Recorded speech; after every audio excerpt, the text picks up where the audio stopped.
instead of letting the pain burn out, he fed it, found the door those old shaman were guarding, and kicked it open. Our crackles louder for a moment. He murdered the guardians, let the worst things loose again, and in return they gave him power, made him the first servant of something bigger. Four somethings, actually: war, famine, pestilence, death. For a while, things didn't look so bad. World kept turning, new tech, new wars, new excuses to kill each other. Then Ghost Rock showed up. Shakes his head slowly. That stuff burned hotter than coal, screamed when you lit it, and made people rich enough to stop asking questions. We built engines, bombs, a ship to travel through to other stars. And we had found your world, Banshee, a living planet, wind that howls like it knows your name, and Ghost Rock, all over again. Sorry. Oh, sorry. All right. Someone Okay. just pointed out what the characters. Okay. Ghost Rock all over again. Yeah, there we are. We mined it and shipped it through the gateway back home until one day the gate closed, cutting off everyone here, trapping them, making Banshee a lost colony. You see, when the bombs finally dropped, Ghost Rock bombs, it wasn't just fire that killed people, it was what came with it: spirits, storms of screaming souls, cities turned into nightmares that never stopped. The horsemen walked the earth. 15 years of slaughter, millions dead. And when they were done, Earth was still there, just broken. But here's the part most people miss: humanity didn't die, not all the way. We crawled out the ruins, built again, fought again, always fighting. Back on Earth, things were already burning when Silas Rasmussen decided he wanted more. Called himself the Mutant King of Vegas. Thought the glow made him chosen. He tore open a gate through the hunting grounds and sent his monsters through it. Trogs, Grundys, Doombringers, straight into a mutant city that had dared to turn its back on him. Armana never stood a chance. When it was over, Silas blamed the slaughter on the humans living there and whipped his people into a frenzy. War was coming. He just needed fuel. So he went to Yucca Mountain, said it was holy, said it was necessary. Truth was, he drained himself opening that gate and needed more radiation to keep Vegas and himself glowing. Whatever really happened there, the story that came back was simple. Norm terrorists destroyed the site. Another excuse. Another lie. That's when the Combine stepped in. Machines marching out of Denver, talking about efficiency and harvest like they were crops instead of people. Silas didn't care. He thought he could use them, then turn on them once they'd done the hard part. The plan was simple. The Combine would hit Junkyard head on, Silas would smash the convoy from the west. Everybody thought they were the ones doing the betraying. The harvest was set for midnight, January 1st, one day away. And that, Halbo says quietly, that is where the story really begins. But you did that rather well, didn't you? Hope you're happy with it. Thank you. Okay. So, hopefully that gives you an idea. So, basically speaking, the setup. Where's the setup? Um, so shortly after when we first received all of you characters together, it's shortly after dinner on the 31st of December 2095. Actually, it's only 2 years before the last campaign. I thought it was a lot earlier than that. Oh well. You need to be somewhere basic. Well, actually, let's be. Yeah, you're basically. You're obviously in junkyard when it all kicks off. I forgot to read this bit earlier to remind myself what I can do. Um, as you're walking around junkyard, the scale of what's coming becomes immediately clear. There are hundreds of vehicles that are making up the convoy that you're joining part of. They're parked in disciplined ranks along an east-west ridge that stretch across the desert south of Provo. Actually, you wouldn't be in junkyard then. Defensive positions are dug in along the ridge. You're defending it, aren't you? Shutting up. Defensive positions are dug in along the ridge, all facing south with heavy weapons deployed and slight lines cleared. This is not a temporary camp or a show of force. It is a basically full-blown battle, battle formations prepared for a major battle. Um, Basically, looking around, you pick out that amid the chaos of preparation, there are large numbers of doomsayers here, many wearing distinctive purple robes, as well as several tribes of mutants who are clearly welcome and treated as allies. Um, as you look around, basically, it looks like anyone who's anybody seems to be here. Whatever fight you've been dragged into, it's going to be a big one. At the head of the convoy is Fuller Goose Mattox, a hard-eyed veteran who has kept this rolling army together through years of war and loss. Goose is present overseeing preparations and issuing orders, but he leaves the task of addressing his hero of the task of dressing. I can't speak. Sorry, guys. He leaves the task of addressing you to one of his trusted lieutenants. His basically it's I've lost my statistics. Goose or himself not special point. Okay, you basically Calvin the preacher Ellis is the one that's obviously is the one that meets you. He formally greets you all. He looks tired, dust streaked, and stretched thin, but his voice carries clearly as he steps forward before continuing. We don't care about it. It's a railroad. You're here because you're the heroes. That's all good. Evening, brothers and sisters. Name's Calvin Ellis, but most folks call me Preacher. Used to be one, once upon a time. I reckon you're wondering why you got called all the way out here. Truth is, it's bad news. The combine's harvest has begun. And he don't stop there. Throckmorton's cut himself a deal with the Cult of Doom. Silas Ramasson's on the move and he's bringing around 20,000 of his three-eyed freaks with him. From what we can tell, the Doomies are coming up I-17 to hit junkyard from the south, while the convoy comes in from the north, or the east, or maybe both if they're feeling ambitious. Ellis gestures towards the ridge and the prepared defensives. Our job is to stop the muties right here, in these hills outside Old Provo. We've got the high ground, good sight lines, and we're spread out enough that their magic won't wipe us all out in one go. Once we've done our part, we move north and hit Throckmorton's lot from the flank. Hit hard and fast. That's the only way Junkyard holds. He draws himself up a little straighter. So we're calling in every friendly gun with a reputation. What do you say, brothers and sisters? You ready to stand with us? Gee, Do you- 20,000?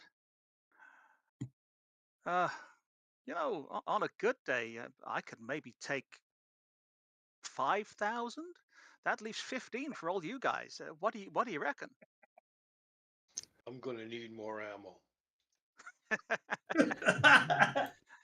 Kid, I think you're going to need more booze. Gonna Oh, need a Morris, bigger don't look, bike. don't look like that.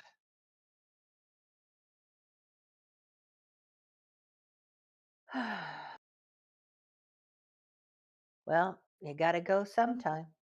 May as well go for doing a good cause. That's what they say. Effects today, am I? Oh. Getting sound effects, I don't know why. Oh well. Well, sure. I'm in. Why not? Can't Or is wait to Philip? get some of these guys a new haircut.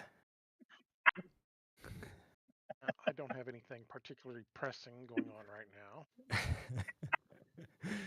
now.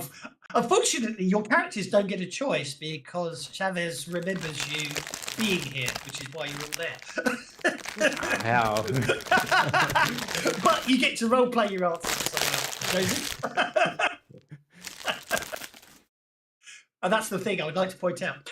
Whenever you're feeling railroaded, remember it's Chavez's fault. He's telling the adventure, not me. Yeah, when Boris does that response, Alvarez is going to punch him on the shoulder and say, "Hey, test of worth. These guys are helping themselves. We got to help them. Screw that. I got nothing better to do."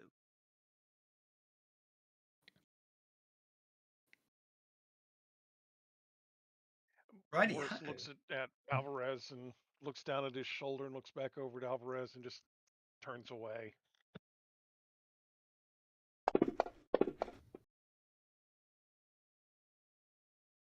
You got 357 bucks left, Kid Shalene. I think you can buy some more bullets before you got here. You want to double them up. Joseph sets off his flamethrower. That sounds good to me. Righty ho. Once okay, you're ordered to well, it's suggested, I would rather, you position yourselves wherever you see fit.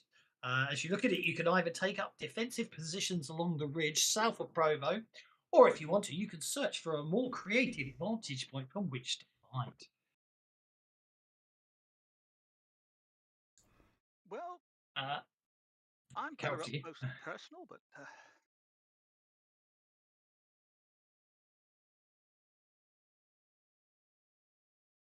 let's get into the trenches.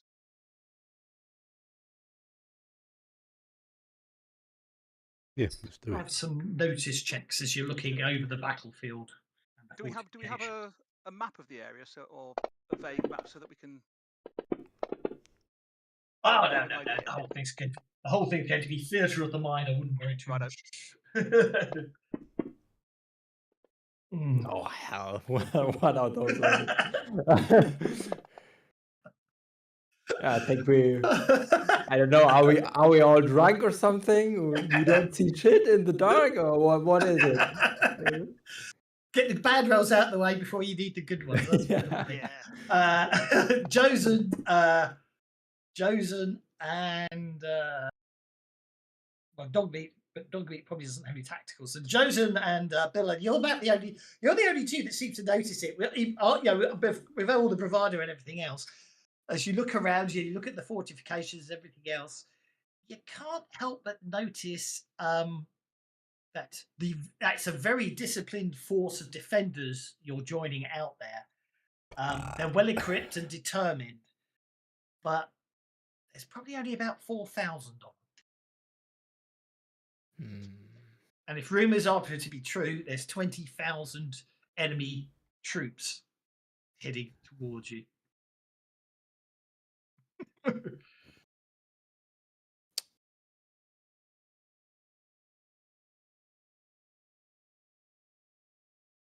But I'm sure it's nothing to worry about. You'll be good. So so it's purely a narrative perspective. You can either choose to stand together or spread yourselves out on the battlefield.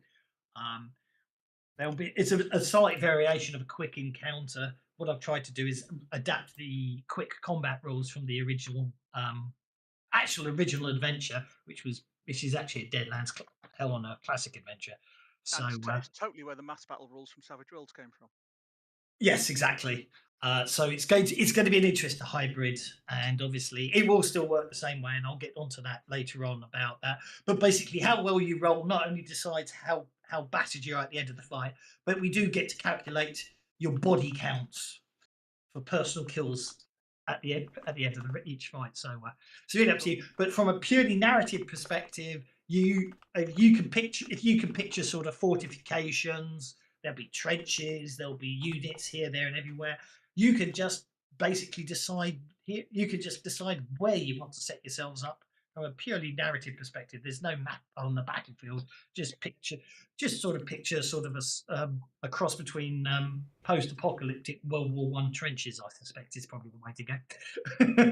I mean, tactically, it's pretty easy, right? Everyone gets to kill 5 people, and then we're done, right? You might Absolutely right. I like that. That's one way of looking at it, Billa. But you know, you don't have to stop at 5, okay? Yeah, I mean, if you insist that you want to give me some more, I mean, no problem. But I want to want everyone to get a kill, you know? But hey, look, you're the big bad psycho. You were in the army. I mean, you know how to do this shit. Each one after 5 is just bragging rights, is what it is. I'm not that arrogant, you know? Tell you what, one bottle of whiskey says, I'm going to get more than you, Billa. Yeah, we'll see about that, right? If nothing else, I'm gonna wipe your mind, and then it's easy, right? Oh, you just try it. Kid Jolene looks for a Gatling gun emplacement and settles in. Okay, Cal, Billa. maybe I okay. could do a run around utilizing the car and some bundled sticks of TNT. Sounds good to and me. Basically, drive through some of these attackers and throw some bombs and see if we can take a few out from the back, or not Alvarez is going knowing to what get they're down. going to be arriving in. Alvarez is going to get down in the trenches that have been designed to funnel some of the mutants into killing zones, and he'll be making a few practice swipes with his katana.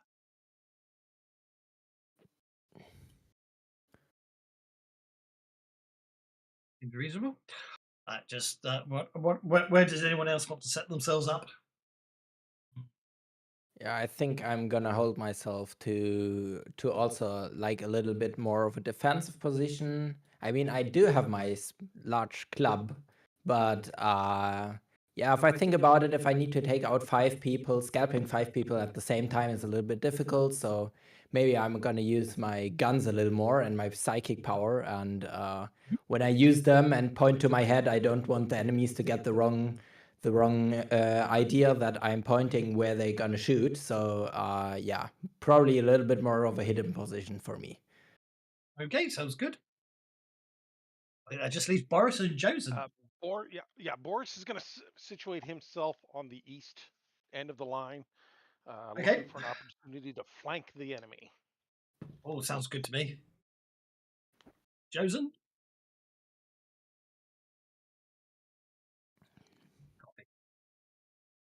You know that Josan, he don't talk much, does he? He don't talk much, but that's fine. I'm sure he'll be when the time comes, he'll be fine. Around midnight, the first signs come to those who know how to look for it. Anyone got low light vision or night vision or any other good abilities like that? I've got a I got lantern. car headlights. Does that count?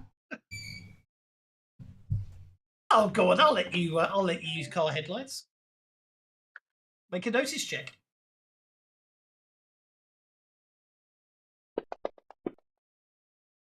I wouldn't worry about it. But based from other people that obviously the convoy, someone shouts, "Put those lights out!" somewhere down the line, because the convoy maintains strict light discipline. No fires, no flashlights, no smoking from the ridge. The camp is little more than a smear of shadow against the desert. But it doesn't seem to matter anyway. Somehow the mutants have sensed you. You hear mutters that maybe they can smell the camp. Others point out the obvious, that many mutants have eyes built for darkness, and a few dozen pairs of glowing pupils are enough to give their position away. It becomes quickly obvious that the enemy has arrived. You, as I say, the only thing in your favour is the belief that Silas the Mutant King, doesn't know how many defenders are out here. So with the darkness and your light disciplines and superior training, you may well be able to overwhelm the fact you're outnumbered. The enemy don't know that. But eventually everyone knows they're coming as the mutants advance to roughly half a mile of the ridge. The elite troops dismount first, stepping down from battered buses and trucks that pulled them here. The rest spill out behind, forming uneven, poorly aligned ranks on foot, a shambling, ugly echo of disciplined armies from another age.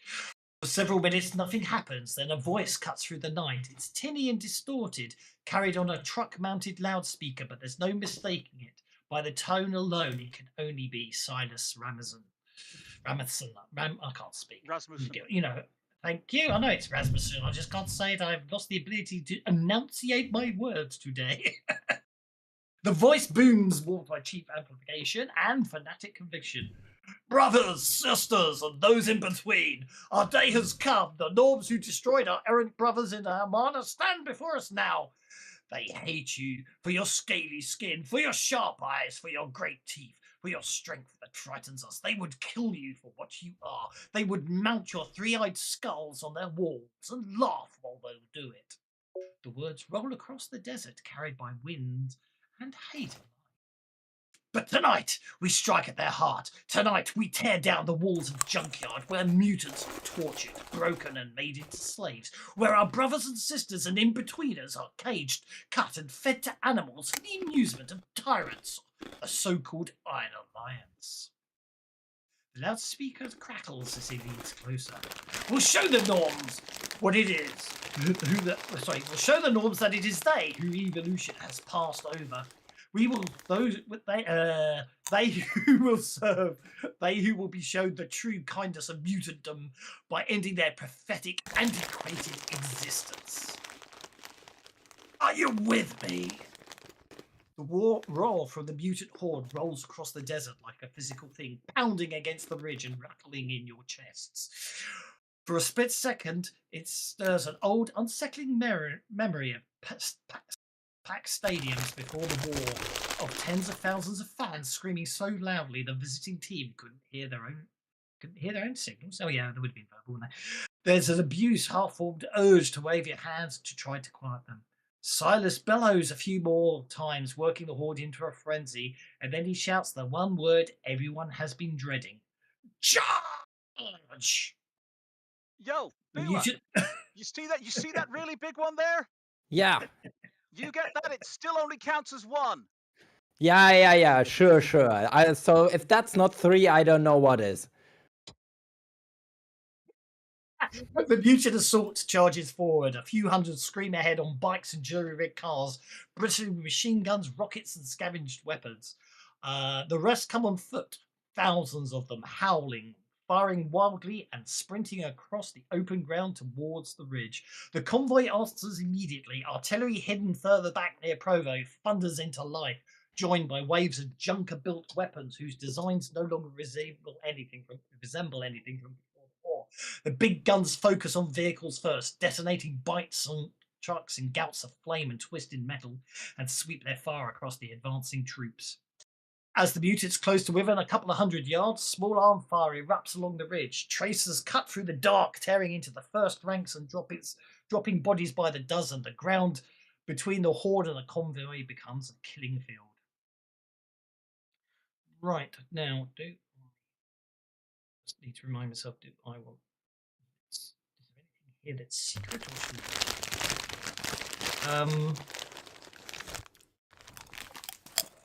yeah, no, I think that's fine. I'll share that one. The quick combat rules. So, and I'll get back to where we were. Opening moves.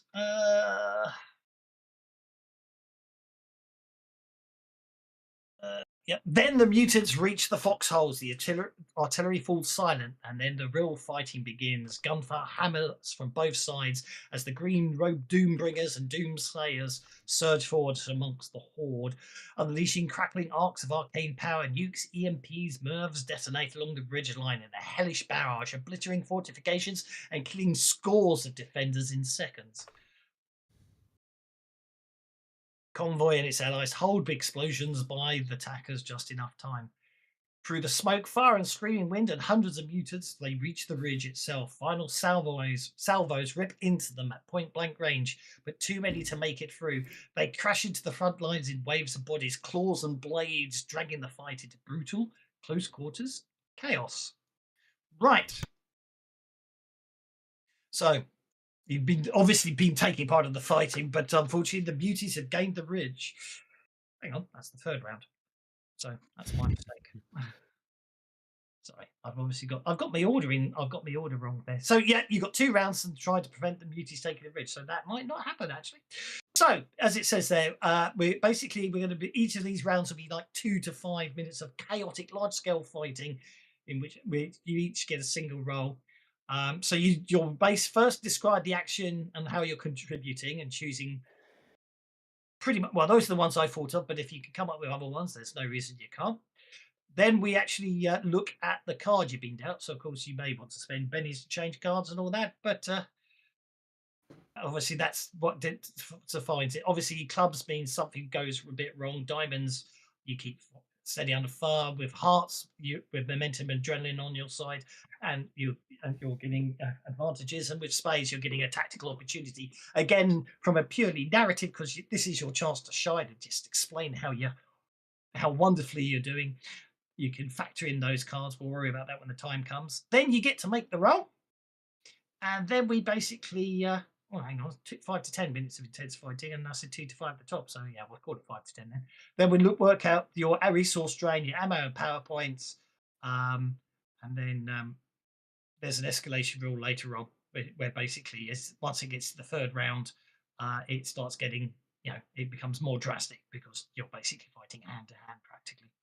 So obviously you'll be spending your power points and your ammo, and if you run out, then obviously you can restock and stuff. So don't worry too much about that. And obviously you can spend bennies at any time to regain power points. So let's see what happens. It's the first wave coming in. They're into the trenches, which I do believe is where some of you said you were. And straight off the bat, Crazy Cow gets you all some bennies with a joker. Hooray! It looks like Jason's on a spades. We've got Billa on hearts. Oh, Boris the Younger's on a club. Kid Skellen. And Jurassic Park. Chavo's Alvo's on a club as well. So Oh, Well, hey. another joker. Another joker. Which means that Halvo and Crazy Cow both need another card to find out what we're actually on.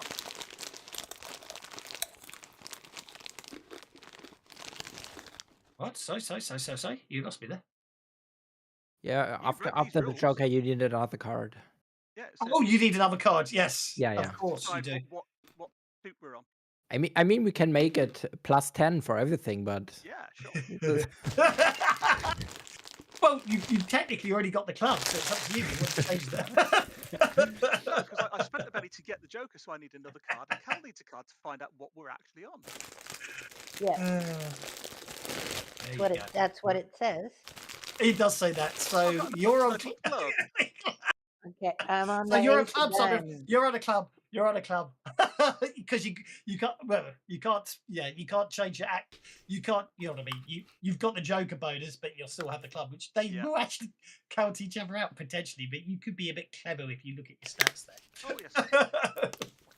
Okie dokie. So, oh,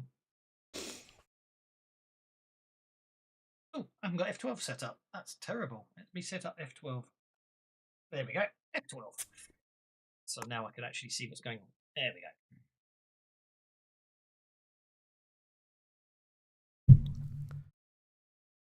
Okay, so Alvarez said he was getting down into the sort of the forward areas of the trenches where the initial charge of the mutants is likely to be funneled. and he's ready there with his blade, and so he's going to be using fighting this round. And indeed, he's kind of overextended himself a little. He's got out a little ahead of the rest of the convoy and Iron Alliance troops, and ends up completely surrounded by a large group of Silas's shock charge mutants. Uh, but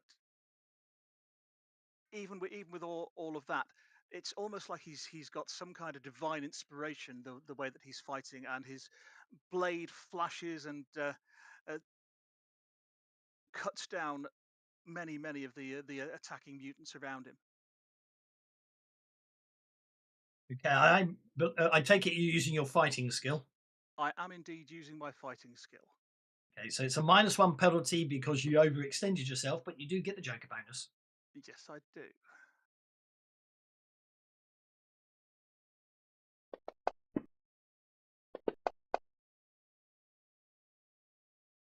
Okay, I make that a success with 2 raises. It is, yes. Okay, so you are a force of distraction. No damage is taken, and if you want bragging rights, you can roll 3d6 to see how many enemies you claim. Take it these don't ace. These don't ace, no. No. In addition, you can, because you got 2 more raises, you can ignore a complication on the following round. Awesome. So if you get He dealt a slices, club, he we slices ignore it. juliennes. And by the end of it, 14 mutants have fallen to your blade. That gets us to Crazy Cow. Yo, Bila, I got your 5 too. Yeah. All right. Cal and Dogmeat are in the bandit, and we're just gonna go slothing through and running over as many of these mutes as we can, and we just put the pedal to the metal and try to pretend like we're in Death Race 2000. You put your pedal to the metal and your foot to the floor. Yeah. Are you going to go for driving or shooting? Driving.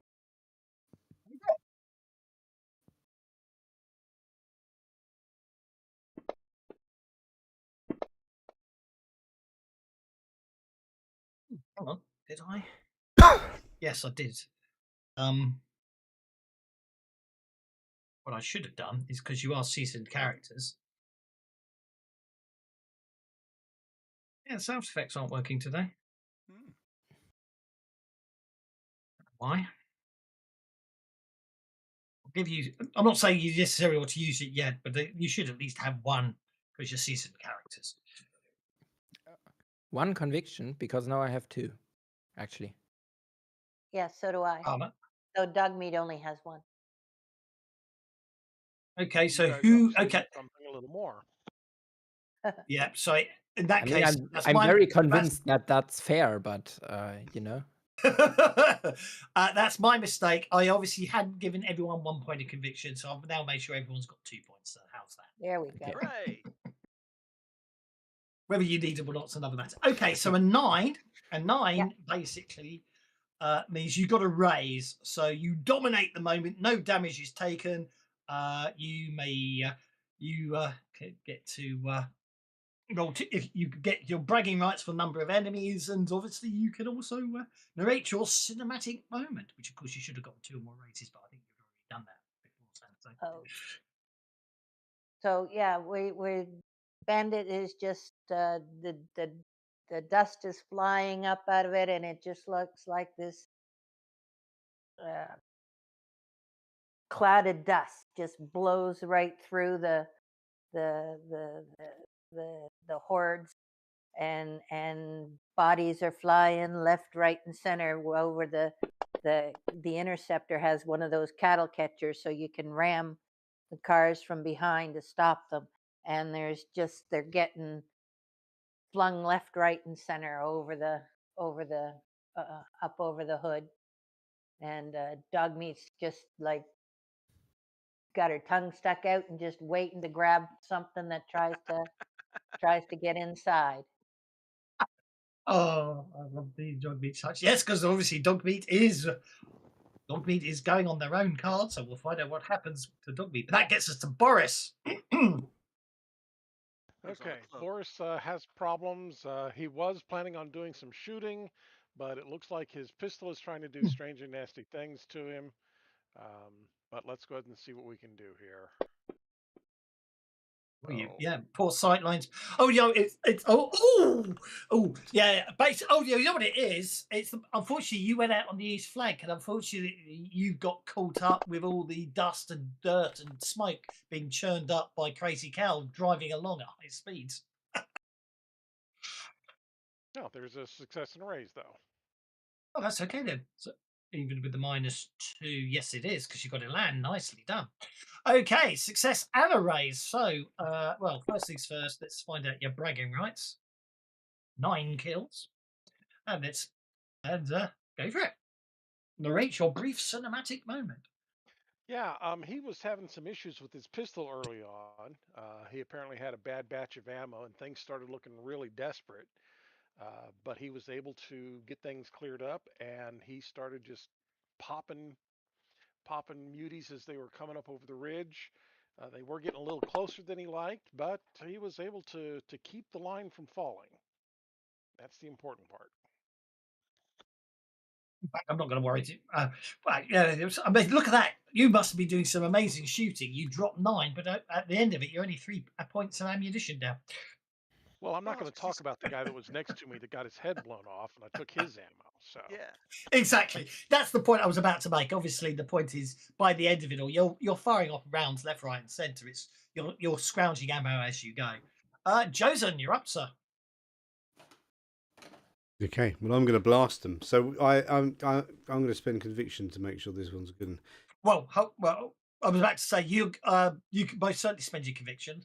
I'll have to do it instead because it didn't work. Ooh. Oh, it did work. I just see it in the chat. No, he meant the sound effect. He's talking Oh, about the the sound sound effect. that it Oh, the makes. woo sound. Go on, do it. But I didn't hear. Can you do that again? Ooh. Oh, exciting. Good Yeah, one, so Scott. because I've got the perfect position. So I'm waiting to get into position for when these mutants come within the cone of my flamethrower and blasting machine, and I fry them all. Got him a light.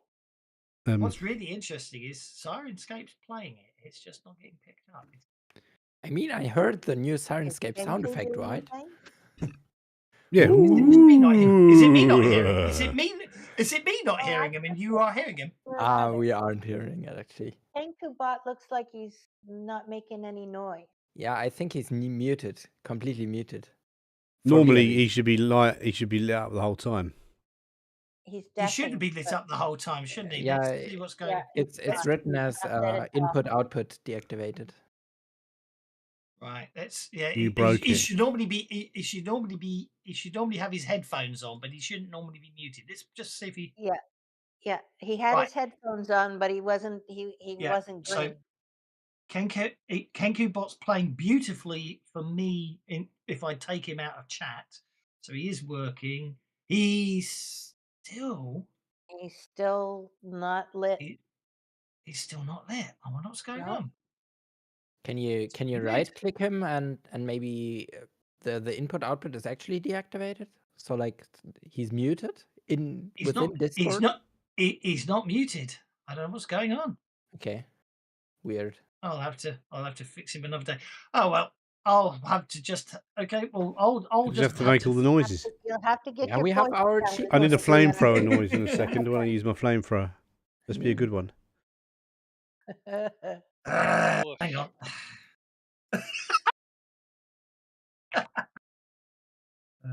Initiating FTL jump to the Hellmouth system. That's hardly what I call a flamethrower. I No, typed in not flamethrower. even That's me. what it gave me. All I can give you is a lava bubble. There you go. Oh, that doesn't sound healthy.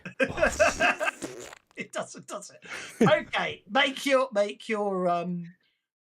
you don't actually need to roll the burst power itself. You just need to make your weird science roll. That's 12. That's a That's success and 2 raises. You get to claim 11 casualties there. Awesome. I fried them all to crispy chicken wings. Some of them even Yummy. had chicken wings.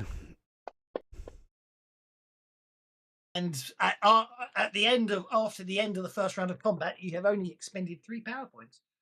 Awesome. 5 power points. Sorry, 5 power points because you got the raise, so it's a D6 plus a D4. But obviously, Done. you can spend a penny if you want to get the back later. And that brings us to Abilla, who is on the hearts. So what's the hearts? Yeah. Yeah, I Momentum moved. and adrenaline. Yeah, and each time I looked over and Alvarez slayed some more guys, I got more motivated to slay even some more. But while I was wielding my club around my head, like in a Hollywood action movie, yeah, it got a little bit too much, everything. And so, yeah, I couldn't think. I couldn't think straight with all those people rushing me. So I had enough, and I followed the tried and true saying that to confuse your enemy, you got to confuse yourself first. So I used confusion to make them all distracted and then farm them one by one. Well, yeah, you can blow off anything. So you just get to make a psionics. Brilliant. You get Right. to make a Yeah. psionics with a +1 rather than specific powers, but don't worry about that. I will point Yeah. out that Belladonna House says seeds of evil reckon us so, therefore the hero's bellies flow. So thank you very Thanks, much. Bella. Thank Thank you. you. Sonny may not be here, but they will give you bennies in spirit. Yeah. So just a normal psionics roll, right? Yeah, normal psionics roll with you get a +1 bonus because of your momentum and adrenaline. It gives you a +1 Oh, bonus. nice. Oh wait, +1. So let's see what we have here. Oh God! Nice. Oh, yeah. Oh, As I God, said, it's just so annoying. All those people flooding me. Get away. I've done something again. Very nice. Anyone know any idea how you turn off magnification? Oh yeah, magnify update. Somehow I managed to launch magnify multiple times. There we go. Trying to type into chat, I somehow managed to launch magnify, and all I could see it had zoomed into maximum. So Just a minute. You wanted to see if my roll was legit, right? okay, that's a success and 1 raise. So that's what I was trying to do was slash die. 1d6 plus 1d4. I'm just trying to see if I can make that work. Oh, it does. Yeah. So, there we go. So that costs you 6 power points. Yeah. And you claim 6 power points, and you can claim 6 casualties. Kid Shalene. Oh, unfortunately. Oh no, you're on a spade. You're okay. You get to exploit a critical opening, Kid Shalene. Kid Shalene has gathered up 2 lads to act him as loader as he merrily cranks that Gatling gun with clock-like precision, spraying rounds straight down a line, clearing it wide open. Sounds good to me. Sounds like you're using shooting, and you basically get a +2 bonus to your shooting roll. Sweet. Whoa! So likewise, you personally take down 8. Obviously, the kid on the machine gun takes down many, many, many more than that. And you're just covering him, aren't you? Yeah, he wings several of them, but the kid is the one that actually does the killing. Yeah. Well, yeah, he's just helping feed it and firing his pistol off as he goes. He's obviously, yeah, look at that. So eight rounds expenditure, but for 8 personal casualties. Likewise, you get to basically briefly describe your cinematic moment, and you can ignore a club on the following round if you're dealt one. What's your cinematic moment, Kid Shalene? Oh, he's waving that machine gun around just like a paintbrush going back and forth across the incoming line of them, and they're falling like matchsticks. Sounds good to me. And last but not least, on this first 10 minutes of epic fighting is Dogmeat, who Dog has meat's a gonna heart. do what dog meat does best and grab and try to remove as many body parts that we're passing by as he can, as she can. Okay, no, as she can. Dogmeat is on. Dogmeat's on heart, so that's a Yep. +2 benefit to fighting.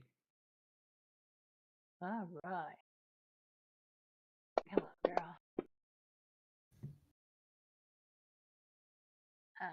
Oh, I forgot to put the +2 bonus on. That's okay. That's a 7. That's a 6. That's one shy of a raise. That's a success. Are we spending bennies for raises or no? Oh yes. Did I not load them? Let No. me. Okay, that's a very good point. I was wondering if we were going to be using them or not. Oh yeah, we're definitely going to use fundraisers, bennies. So I shall Okay. set that to auto load. All right. Let's have a quick check. New Benny uses just because Dust Voice had played with us before, and I don't think Ghibli's played with us since I've used them. So you get some new, you get some. I found a lovely PDF. I found some lovely PDFs on Drive-Thru. They're only a couple of dollars each, and I liked some of the rules, so we're using them. So I've just loaded it, so you should have a new module called Fundraiser Bennies Yeah. that you can refer to at any time. But it gives you additional uses for bennies. So Okay. beginner's luck, you spend a benny before you roll to allow you to make an unskilled roll without a -2 penalty. Oh, okay. Catch your breath. It's oh no, which one was I using? I think I was using Second Wind, wasn't I? Rather, yeah. No, we'll just use Catch Your Breath. So, a character may spend a benny to make a natural healing roll a single time after an encounter. Fatigue may be removed in place of a wound if you wish. So it's like a chance to just recover there. Coming through. Use a benny to attempt an interrupt action where you normally could not, i.e., before your action card has come up, or if it already has. So it's a bit like the spending a benny in superpowers. So if you want to interact some key thing, you can spend a benny to attempt to interrupt. If you've not acted this round, if the character has not acted this round, hang on, where was it? Before action. The character has not acted this round, they give in their card, become distracted, and are now on hold. They've already acted this round, they go on hold and are now distracted and vulnerable, but so that's the penalty for that one. So no one having used that one. We're not going give me adventure won't matter because we're not using the adventure cards at the moment. I got this is the most popular one. Basically, instead Yeah, of spending that one, benny to re-roll, just add 1 to your current dice roll. So it's very good for, as you saw there, when Dogmeat got a 7. Spend a benny to turn it into an 8. Yes. Um, So that gives dog meat a raise. Yep. Which means she gets 2d6. Yep. at bad On your time. feet, soldiers. You may spend a benny immediately to attempt a recovery from being stunned rather than waiting for anyone else to do it on another's turn. And must go faster is one that's only people only got noticed last week and got used on Sunday actually and got used to great effect. Basically, you spend a benny that lets you run without having to roll the running die. So you end up you pretend you roll the maximum number on your running die. You don't suffer the running -2 penalty, and you also get an extra. If you also get a plus, you also get to use the +2 bonus to your change position roll in a chase. So that's that one. And there are some other ones for things you can try when bennies run dry. But I'll say they're there. And the new setting rules, we're not you. We won't. I'm not. If you woke up, yeah, I don't think we ever worried about those, so we're not going to worry about it.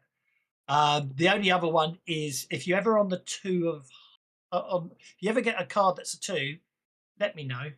I'll have to load the other one in a minute. I have to find it. It's another one called Jokers are wild, but deuces are mild. So if you get a card that's a 2 and choose not to spend a penny to get a better card, remind me you're on a 2 because you get a penny for being, acting last in the round. Basically, that one. And the other one, I'll just load it now, is Best of the Rest. We'll go over those another time. Yeah. I need to update that. This was me sort of compiling multiple ones together. So actually, we didn't really use that one, so I might not worry too much about that one. We'll just use the bennies ones for now, and I'll redo the fundraiser another day. Right. So Dogmeat gets a success and a raise, which means that Dogmeat personally takes down 8 foes. Well, good stuff. Okay. Good girl. Have a biscuit. Well, it says round 3 when I think it's round 2. Okay. Josen's on the King of Clubs, but I do believe you can ignore the King of Clubs. So don't, because you got more than one raise. So like Josen's on clubs.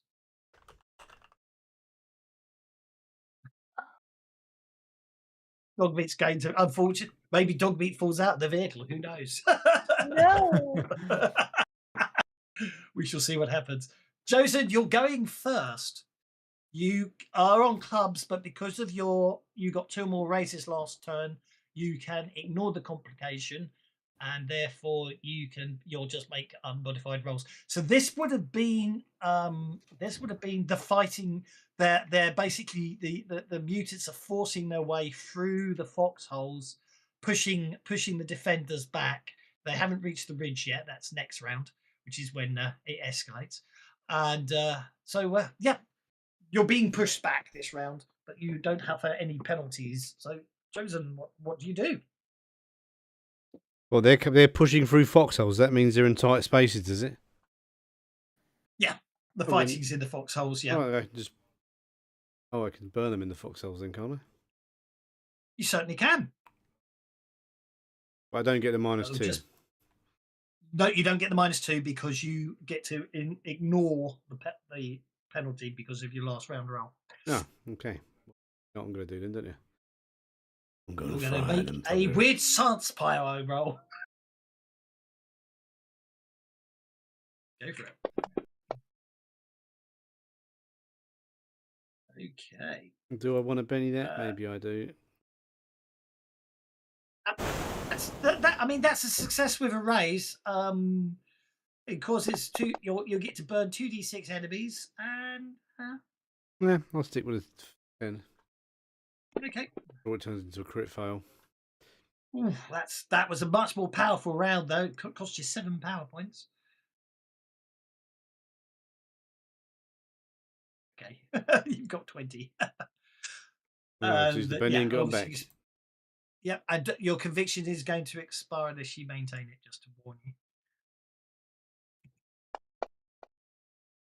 Oh, 10 mutants are crisp before the end, and you get to narrate a brief cinematic moment if you so wish. Yeah, well, I'm sitting there, they're fighting, and every time they stick their heads through, I'm just popping them in the head, cooking them up crispy. Because I know that some of these have got chicken wings. Some of these mutants have got chicken wings. Yeah. We're going to be hungry after this. Mr. Dogmeat is next. Unfortunately, Mr. Dogmeat, I should say. Dogmeat is got clubs on 2 rolls. I'm going to say, we're going to go with poor footing. Unfortunately, one of the mutants basically manages to pull Dogmeat and nearly out of the vehicle. And so Dogmeat's desperately trying to fight off mutants and not fall out of the vehicle as the round goes on. But let's see how Dogmeat deals with that.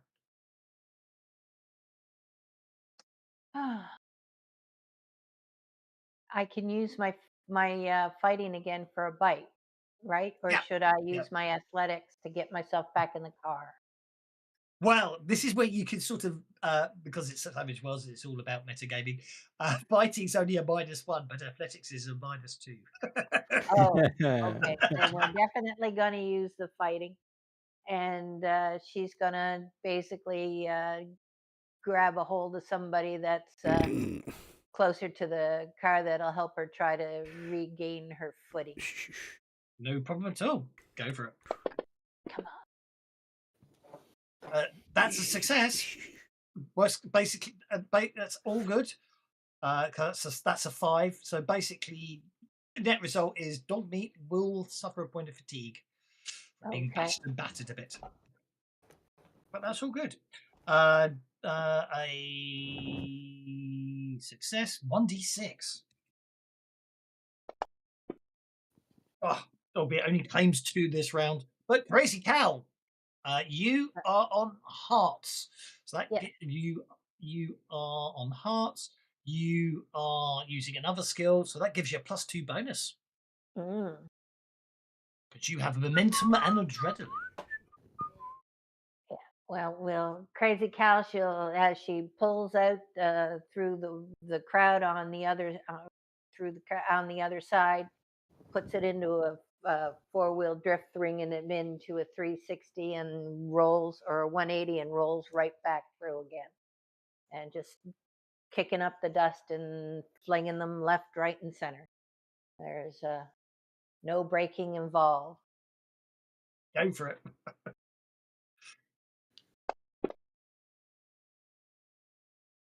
I think I'd like to Benny that, Well, please. no, I think there is braking, just not of the vehicle.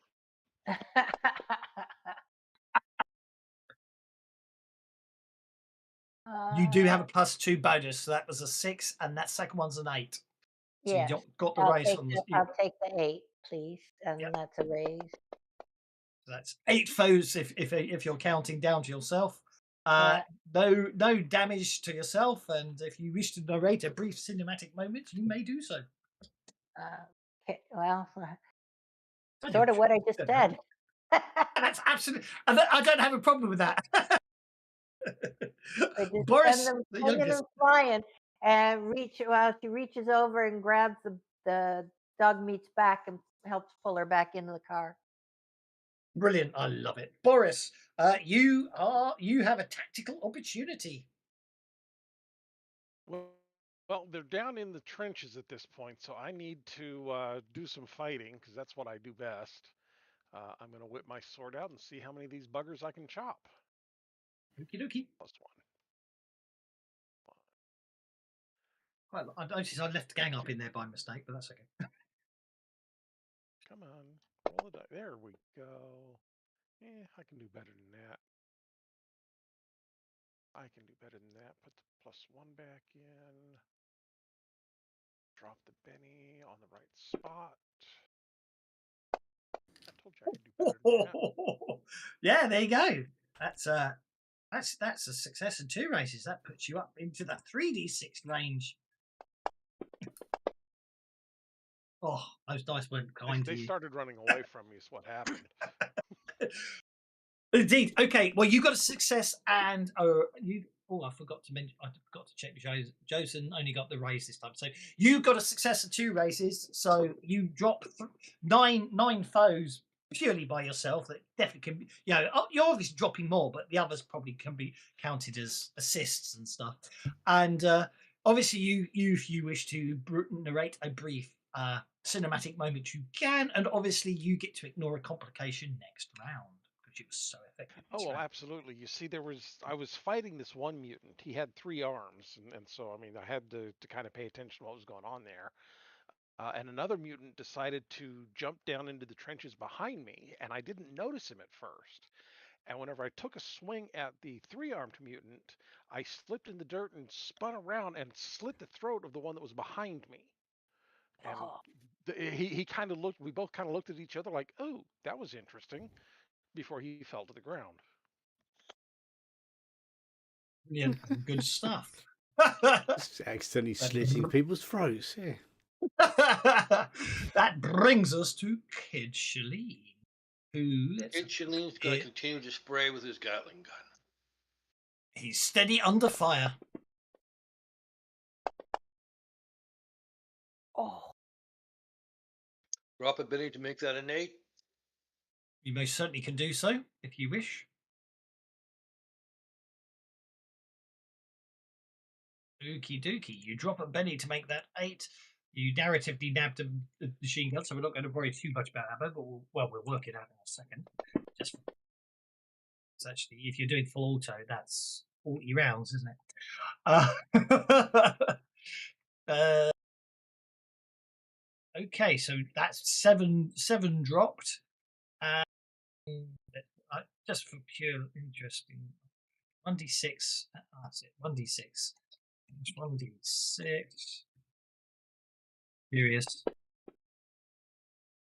Only 80 rounds expended that turn, but as you said, you're using a Gatling gun, so don't worry too much about that. But that's 80 rounds you expend dropping 7.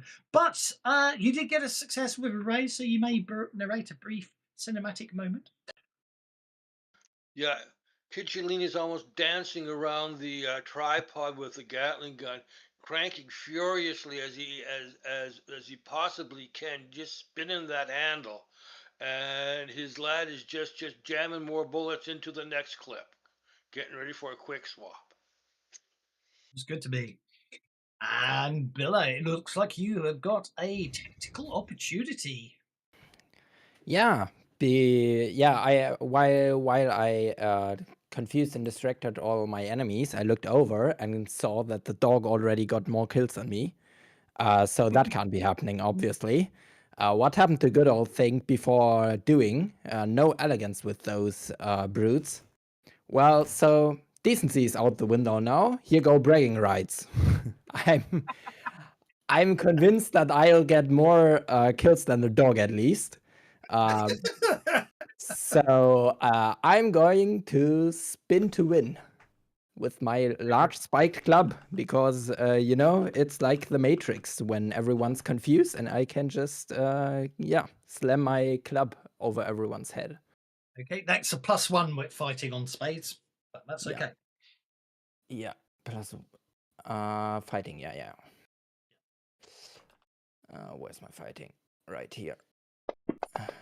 Oh, what the hell? What kind of dice did I pick there? Holy shit, I'm gonna turn that in. Yeah. See? Yeah. I tried to be decent. I told you. Nine foes fall as you swing that club around. Wonderful stuff. Right. Well, again, you get to narrate a brief cinematic moment, and also you get to ignore a complication next round with that, Rob. Leave it to you. Yes. So I'm feeling like Deadpool, everyone's frozen in time and I just skim around and prancing and dancing while I slash my club around and kill 9 people. Wonderful stuff. Wonderful stuff. And last but no means last is the narrator of this tale. Okay, so Alvarez got kind of trapped a little bit out ahead when the initial charge came in, and he dispatches all of the mutants that are surrounding him, and realizes that while there's still, the next wave is coming in, the first wave is now into the trenches, so he has to run into the trenches after them. He spots Boris, the youngest, having his sort of slip, and decides he's got to go and help his fellow Templar. So he's going to run over to get into a sort of standing back to back with Boris, whirling his blade as he does so. And I'm on a diamond, so I've got no modifiers, I believe. And let's see if we can do better. We're going to spend a penny on this, which means I need to do that. And then I'll spend my penny and see what happens.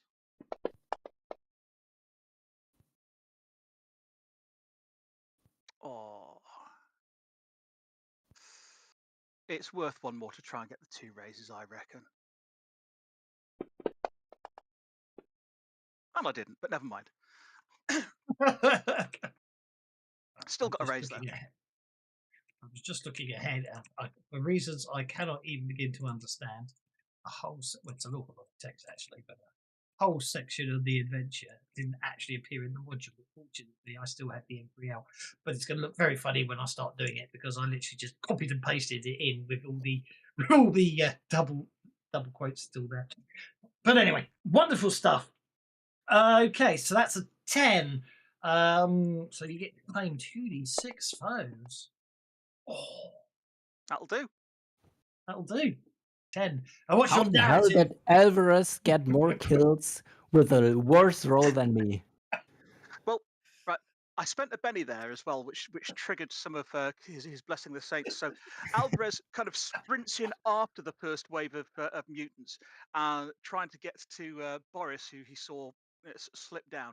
As Boris rises up, having chopped through the neck of the mutant behind him, and that three-armed mutant, as Boris kind of runs him through from one side, Alvarez cuts down one mutant, cuts down another, slides into the three-armed mutant, and as Boris chops off one of his arms, Alvarez chops off another, leaving just the third arm kind of flailing around as that three-armed mutant falls to the ground. And then the two of them stand back to back, and both of them are pointing their swords out in an on-guard position at some of the surrounding mutants. And for a moment, all the clouds over the moon clear, and the moonlight shines down and gleams off both of the Templar swords, and there's an almost audible bling as the light reflects and gives just a moment of hope to the other warriors around them. And several of the mutants that are sensitive to the light recoil almost as if in fear. Well, that's very good. And if you're giving hope to everyone else, exactly. I was still going to give it to Boris. But obviously, if you're giving hope to everyone else, then you can't have any yourself. But other than that, That's fine. but I'll give one to Boris because he's on the lowest out of Benny's. But don't give me one. That's all good. Right. Okay. Now, yeah. This is when I was supposed to read. You've done well, but now the muties have gained the ridge. So basically, they're pushing back. It's just sheer weight of numbers. You know what I mean? That's all it is. However, this is it. So Boris is on a spade. Chavez is on a club. No, Chavez is on the two of diamonds. so like a Benny too. Oh, no, don't work that way. Yeah, it does. I'm cheesing you, but I said it doesn't work that way. Crazy Cow's on diamonds. Dog Meat's on a spade. Billa's on a diamond. Josen's on a spade. Not it. Well, the only person that had clubs is the only. And Josan's on it too, so it gets to Benny. Josen's on it. Yeah, I gave you one. No, Josan. Oh, Josen's on. Sorry, Josen's on a two. Sorry, I apologise. Okay. Ah, extra bennies. Yeah, Exciting. but What think- if I The spend a morale, penny to baby. get a Joker? I think. Well, I I'd take a think Benny I- off you for then. You gotta Yeah, stay on the two. I am not getting the most kills with the 5 of diamonds, so here's a 3 of spades instead. You only get the Benny for staying on the two. So if you want to spend a Benny to change cards and you get a better card than the two, then you. No, I'll stay Benny on the to two. stay on An extra penny always works out. Boris, the youngest, has a tactical opportunity. It's probably something to do with the bling. Perfect.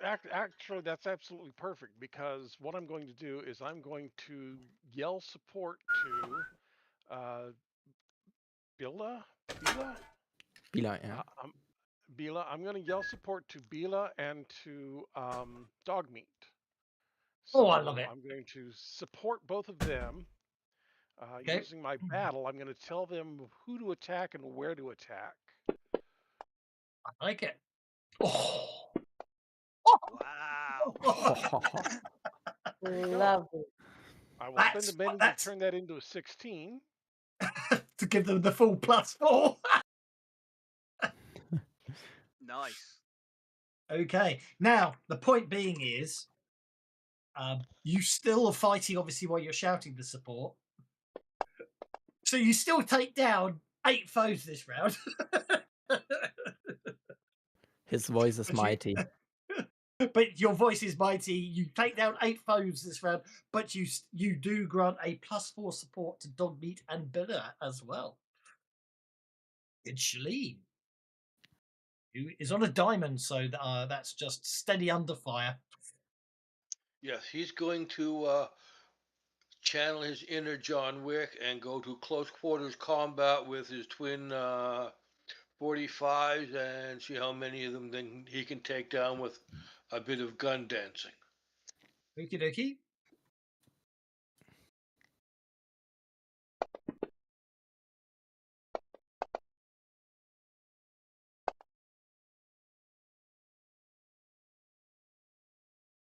There you go.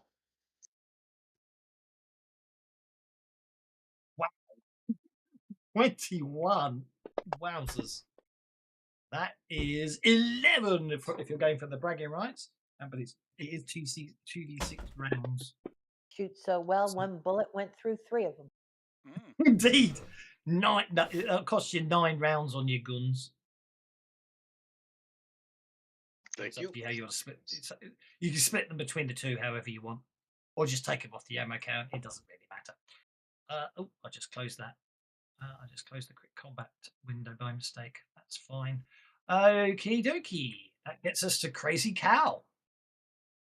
Oh, If they've got through the Cow. foxholes and everything, I'm afraid that unfortunately it's probably that actually they'll still be swarming in, so you're okay. You can still get the back ones at the back. Yeah.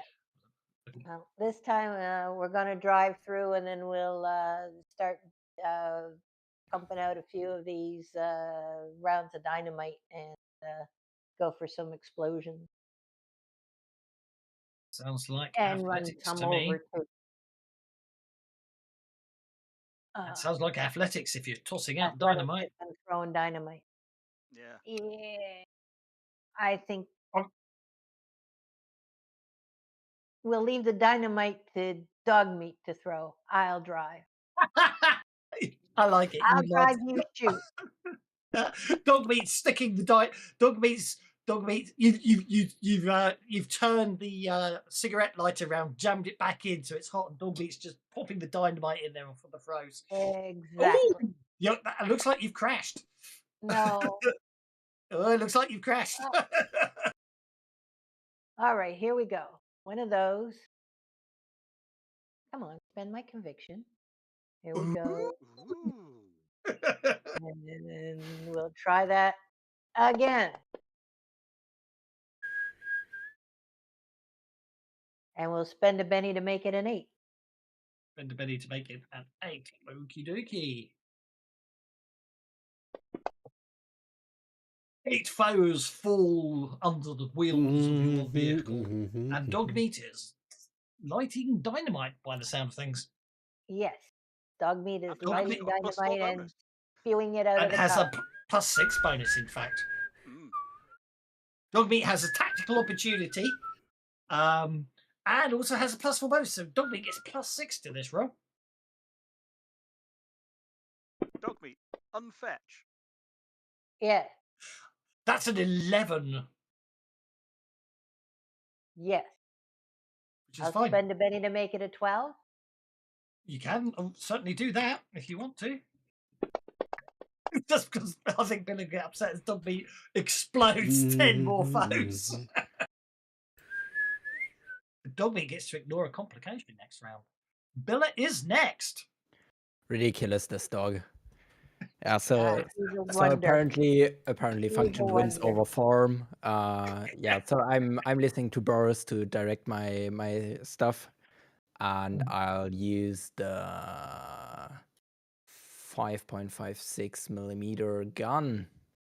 Let's Okay, see if that does the trick. You have a So +6 shooting. bonus, +4 from the support, and +2 from your tactical opportunity. So +6, right?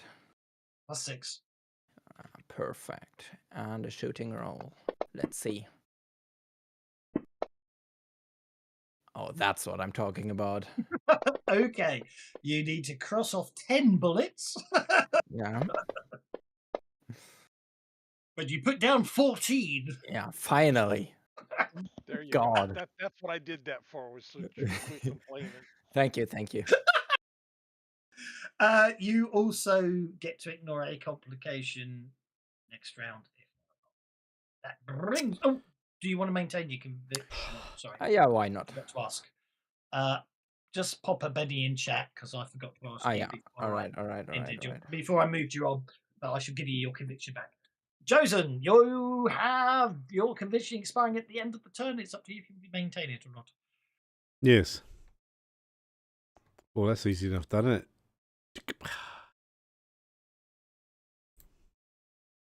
What have I got? Spades. That gives me a +2, doesn't it?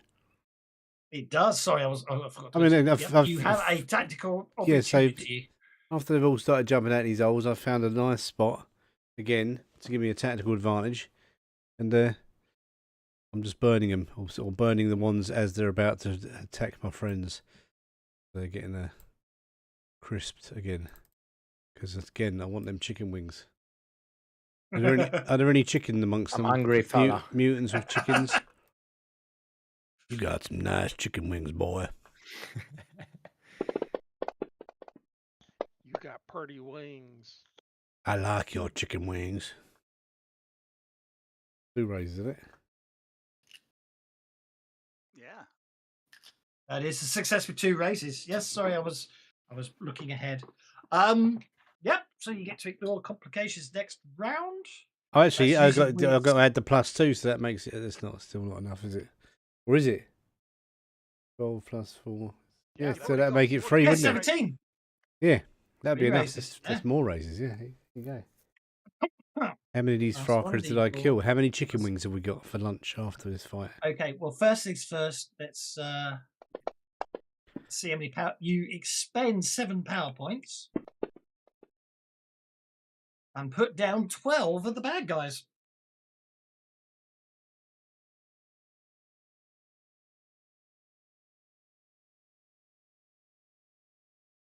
And Joachim was lost again. So while Boris is busy sort of sneering down his nose and telling other people what to do, uh, Alvarez is kind of spinning around him, parrying blows that Boris isn't noticing because he's paying more attention to instructing other people. And when somebody comes at Boris face on, obviously he's fighting back against them. But the reason Boris got to be able to give all these orders with such great aplomb is because Alvarez is actually guarding his back and stopping anybody from sticking a club into his ribs or a shiv into his kidneys. Go for it. Alvarez the posh dude. One module's missing. That explains why I got 14. Nicely done. See if we build a module. Yeah, you don't really, because they haven't thought about it, Okay, Charlie. give me 1 second. Sorry.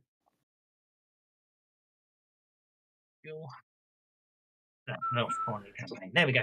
So with a 14, that gets you to claim 3d6 bad guys. 14, in fact. Okay, so there's one particular moment in the fight where there are a pair of Grundys who have both got axes that are effectively made out of stop signs that have had the edges sharpened. So they're wielding massive, great big signposts, and 2 of them come in swinging their stop signs towards Boris from the back at the same time, and Alvarez kicks Boris in the back of the knee, causing him to kind of start to fall backwards. The 2 stop signs swing over his head, then Alvarez gets back in behind Boris, using his back to support him, pushing him back upright, swings his blade out, gutting one of the Grundys, which falls backwards, pushes Boris over to one side when another stop sign comes down towards him, and then rams his katana up into the throat of the other Grundy, keeping Boris alive to give his orders. Wonderful stuff.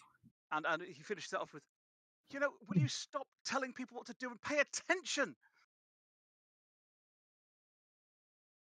That's what my supporters are for, is to pay attention. Okie dokie. If you, well, actually, yeah, I don't think anyone's conviction's expiring looking at this because you spent pennies. So you're okay. The kid Shalene needs a card. It's a heart. You obviously stay on the Joker, but you need that to know. You can ignore the club you've got. I'm going to ignore the club I've got. Yeah. Yeah. Okie dokie. No, it's a ball. What's with the diamonds? Oh well, I'll take the diamond. maybe I won't get cocky. Yeah. So, what I'm going to do, I'm actually going to give everyone some bennies because you've all been magnificent. I've just seen people spending bennies on extensions and everything. what I'm going to do is you're going to have to Well, look, excuse the strain. Oh, including I was Dogmeat, going to say there are don't spin. 7 of us. Sorry. Well, you said we're being magnificent, and including Dogmeat, there are 7 of us. 7 of us. Fair enough. Right, the formatting's a bit off because I had to copy and paste it in. There's obviously a character bug in here somewhere that I couldn't work out what's causing it. But so anyway, obviously whoever it, but you slamming another magazine into your rifle, hand shaking with exhaustion and curse where the cruel fate kept sending more and more muties up the hill. It's probably this is more from the side of the soldiers rather than yourselves because none of you have been using rifles. But anyway, there seems to be no end of them, no matter how many fall, more take they place, shrieking and charging through the smoke and fire. You look up, screaming one last furious curse at the stars, and stop spending bennies. Sorry, that was me. I didn't want dog meat on a on a a Stop spending competition. pennies. Sorry. Just sit and let him finish his story. But then you might realise Sorry. you're wasting bennies. Yeah. Wake up and smell the exposition. Sorry. I missed. And see a strange red light. Something is coming fast. Coming in fast. At first it looks like a flare, and then maybe a helicopter, then something else entirely. A jet? Some kind of vertical takeoff craft? You drop a few more charging mutants and stare at the thing as it descends straight towards the ridgeline. It slams down hard in the middle of the fighting. Bodies scatter, mutants and defenders alike are thrown aside as the craft settles into place. For a heartbeat, almost everyone stops firing, waiting to see what just landed and whose side it's on. As the smoke clears, you realise it's a ship, not a plane, not anything you've ever seen fly over Earth before. It's small, sleek, and painted jet black, like a shard of night has fallen from the sky. A spaceship. The battlefield falls into an uneasy hush. A few hardened veterans take advantage of the pause to finish off nearby foes. But even they keep glancing towards the strange craft. Then movement catches your eye further down the ridge. A cluster of purple-robed doomslayers is running uphill from the convoy's lines. At their head is a brown-haired woman sprinting full tilt, her voice raw and desperate. Stop the fighting! Stop the fighting! It's him! It's him! Just as I foretold! Could that Hey be guys, who Joe? ordered ET? Could that be Joe? Express chicken delivery. Could that be Joan itself? Before anyone can answer, a single door on the side of the ship begins to lower, unfolding like a drawbridge. It looks absurd, like a scene from some ancient sci-fi vid, but it's happening right here in the middle of a battlefield soaked in blood. You brace yourself for a towering steel soldier to step out, maybe bark Nikto something in Klatu an alien Barada. tongue.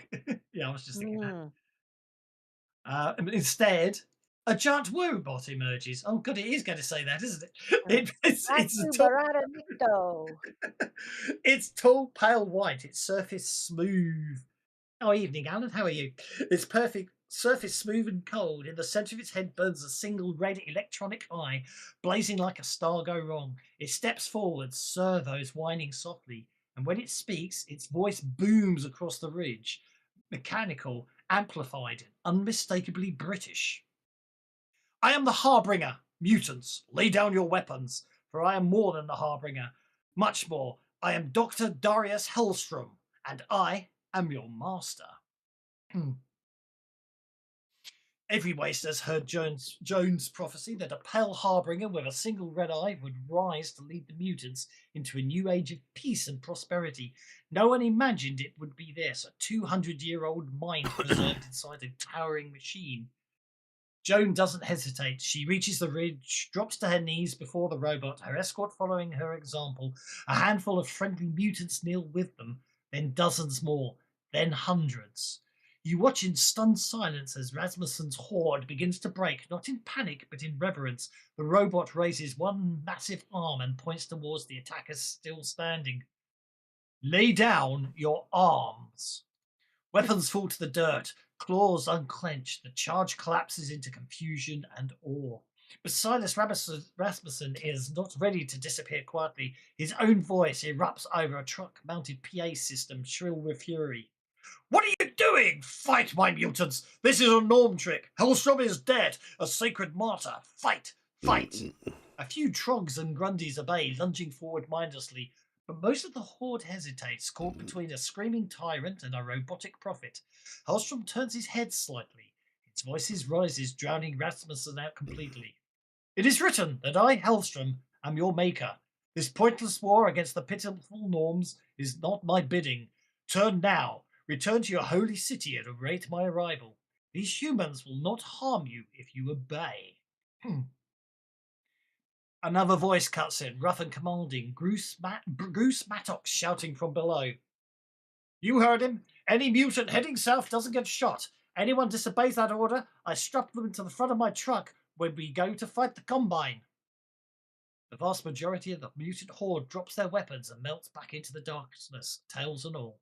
Rasmussen keeps screaming for a few seconds longer, then gunfire erupts in his direction. His voice cuts off abruptly, and you hear the engines roar as his vehicles flee south. Magnificent are 70 heroes are far indeed their path will go, and yet they know their future and only hope that Benny's flow. I certainly will give them Benny's belladonna.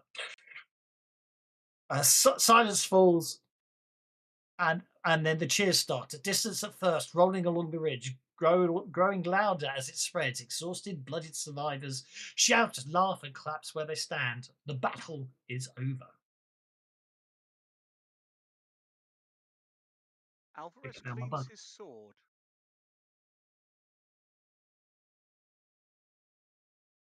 Well, Is I was anyone not doing it? expecting Well, that. now you have a clean sword. Hey, Bila, how many did you Yeah. get? 29 if I counted right. I got 34. You owe me some whiskey. Yeah, but I killed the big one. 2 big ones, actually. Those count as 3. And then Alvarez nudges the two Grundy super soldiers at his feet with the 2 stop sign axes and goes, "Yep, me too." And who said you killed them, right? I Is can this a vouch for face the that would fact that he lie? killed them. Yeah, I'll admit it. Yeah. My style wasn't as good as your technique. Hey, don't worry. You got that reflective head thing going for you. Cal looks at dog meat, pulls a biscuit out of her pocket, tosses it to her, and says, "Good dog. That'll do." See if that fixed it. Hurrah! I fixed my module. Hey, I found the bug. It was. I found the bug. It's interesting. It was in that second to last paragraph because although it shows double, less than quotes and double greater than quotes, the actual M3L only had one going one way and 2 going the other way. That's what they told me where to look. Hurrah! Right. Okie dokie. Now, the fight is over. Okay. Hellstrom speaks. Look, Hellstrom speaks briefly with Joan and other schismists and turns to face the crowd. His voice is quieter now, but it carries just as far. I clicked the wrong one there. I am glad I could help you today, but must also tell you that I am largely responsible for the destruction of this world. Worse still, something far more terrible than the mutant horde or the Combine is coming. I am leaving now to find a way to stop it, and perhaps redeem myself for the horrors I have unleashed. Without another word, the giant machine turns, steps back into the ship, and the door seals shut. Moments later, the craft lifts off and vanishes into the night sky. Off he goes. okay. Well, that was different. Bye bye. Bruce Mazzox is the one who finally breaks the silence. Shake it off, people. I'd love to sit here and drink myself stupid after what we just saw, but that ain't in the cards. That surprise show don't change a damn thing. We've still got a job to do. He points north towards the distant glow of Junkyard. Let's get moving. We're taking this fight to Junkyard and we're kicking Throckmorton's armored ass, or everything that happened here tonight was for nothing. Along the ridge, survivors begin to move. Heavy weapons are broken down and hauled off. The wounded are gathered, lifted, and carried with grim care. Smoke drifts across the battlefield as the last bodies are left where they fell. Slowly, the line descends the hill as at the base, fighters climb back into the convoy's vehicles, trucks, tanks, and battered war rigs, groaning under the weight of exhaustion and resolve.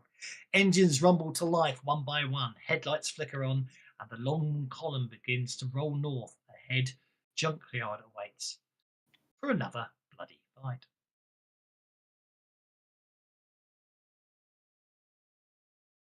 Oh, best mount up and ride with some of the troops. We ain't all going to fit in Crazy Cal's car. Nope. No, well, I'm assuming obviously you travel down with the convoy, so Yeah. obviously you'll be traveling back with them. Yes, unless you go with Crazy Cow and unless you go with Crazy Cow and Dogmeat, the rest of you are packed onto the flatbed of a convoy truck. Obviously, I can only carry and two. Dog meat's got shotgun. While it while was while lying on the flatbed, I am thinking to myself, why can't the dog walk? okay. Dog meat.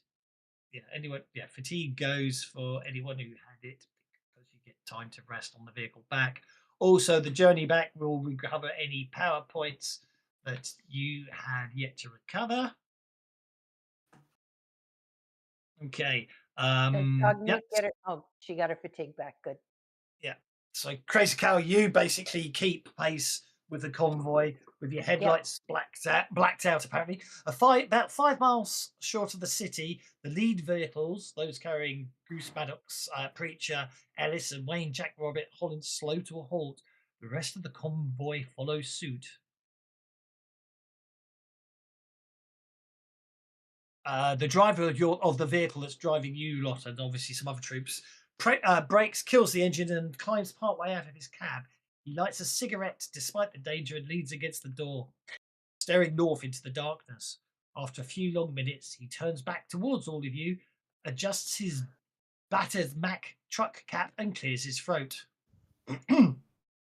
Combine's coming. Junkyard's got maybe 10,000 wasters who can handle a gun. Another couple thousand here with us. Throckmorton's bringing in 20,000 black hats, easy plus all automatons, raptors, and God knows what else. Sky Pirates says he's even got hover tanks. He exhales smoke and then nods to himself. The Goose says the Iron Alliance has a plan. Wouldn't tell me what it is, but I've been riding with that man for 5 years now. If he says it's gospel, I believe him. He reaches into the cab and pulls out a satchel. Inside are several incendiary grenades. He tosses 2 of them towards you. Aren't you lucky? Mm. I forgot that. I forgot that happened. He didn't pull the Put on pin out, did party he? sheet. Where's the loot at? You're all dead. Make a bigger roll or catch fire. No! Right. Yes. Let's go all and then do grenade. And what we get beanbag grenade, buckshot grenade. Inferno grenades. There's someone. Alvarez has already got one in his inventory. If that helps. It will help immensely because then I could just put 2 in the party sheet. Hey, you took it off me to do that. I know. So take 1 back. I'll put 3 in the party Yeah. sheet. I already got one, I think. They're already in So there are Deadlands, 2. Head on Earth anyway. Player's guide, they're in there. Yeah, no, I just couldn't find them under because they're under Inferno, not Inferno Grenade. That's why I couldn't find them. But if you want, there's 1 left. If anyone wants to take an Inferno Grenade, I assume I'm not there to do so. oh yeah, you would probably drive. You're driving at the back of the convoy, so yeah, you're there. You can take the last one. Okay. Then I will take the last. Unless anyone has. No, I already got one. I don't need another one.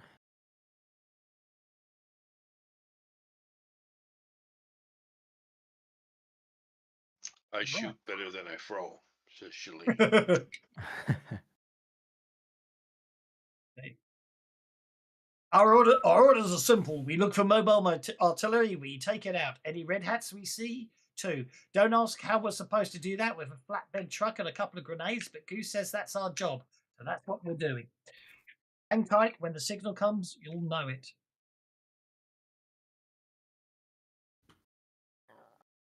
Fucking Great. We're target hunting artillery. practice. This is a wonderful plan, one I can certainly get behind. You don't want to see my throwing stats from school. Yeah, don't want to be in front of it. That's for sure. So Remember, what, guys, Vila? pull pin. We throw the grenade at you, and you hit it with that baseball bat with wire wrapped around it. Yeah, but maybe pull Like the the pin same. out then, right? Yeah. Okay. Batter. And who's gonna wear the glove and catch him? That's the artillery. Ah, all right. Dang, where did that Gatling gun go?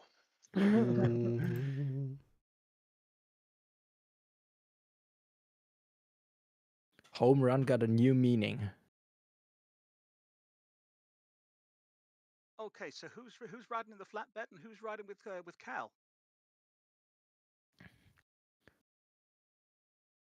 I got overbid by the dog, so I'm in the flatbed. Well, didn't want to have to say it out loud, Vila, but dog meat does smell better. Maybe you should get your nose checked out, right? Well, maybe when this is done, you can hire yourself a bath in junkyard. It smells better. Sorry about that. Right. Okie dokie. So,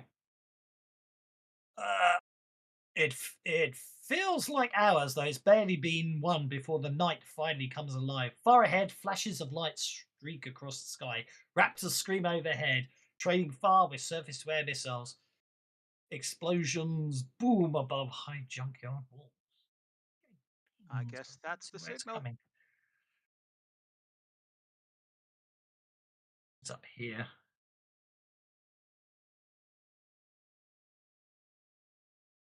I'll have a look at that in a minute. Oh, I'll definitely have a look at that in a minute. Yeah. Hi, but the battle has begun. A distant rumble rolls across the desert. Artillery, then the sharp clatter of anti-air fire. The convoy engines start up again, not racing forwards, but creeping inch by inch, as if afraid to draw attention too soon. 10 minutes later, the trucks crest a low rise and junkyard comes into view. The city is ablaze. Okay, if there's any baths left, Vila.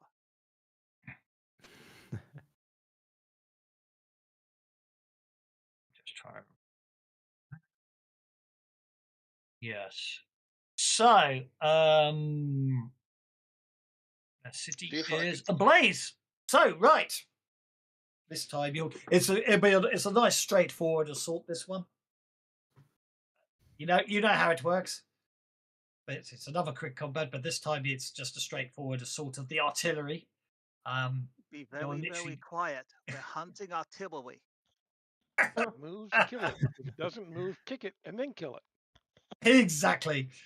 So we'll see how it goes. So yeah, basically, the enemy artillery is opening fast. You've got a closer and it.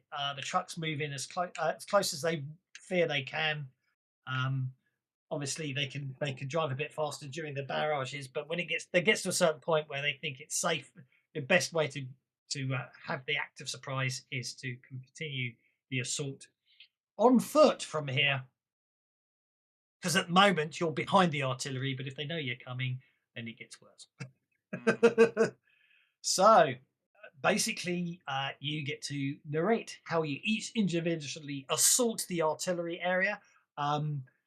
Don't worry too much about actually throwing those grenades. You can narratively throw them with athletics, but don't actually worry about taking them off your inventory or anything like that, if that makes sense. It didn't deal. It didn't give anyone cards. Why is that not giving people cards? That's interesting. There we go. Now I can see that Crazy Cal comes a cropper. Billa's going to come a cropper. But everyone else appears to be okay. Can I spend a Benny?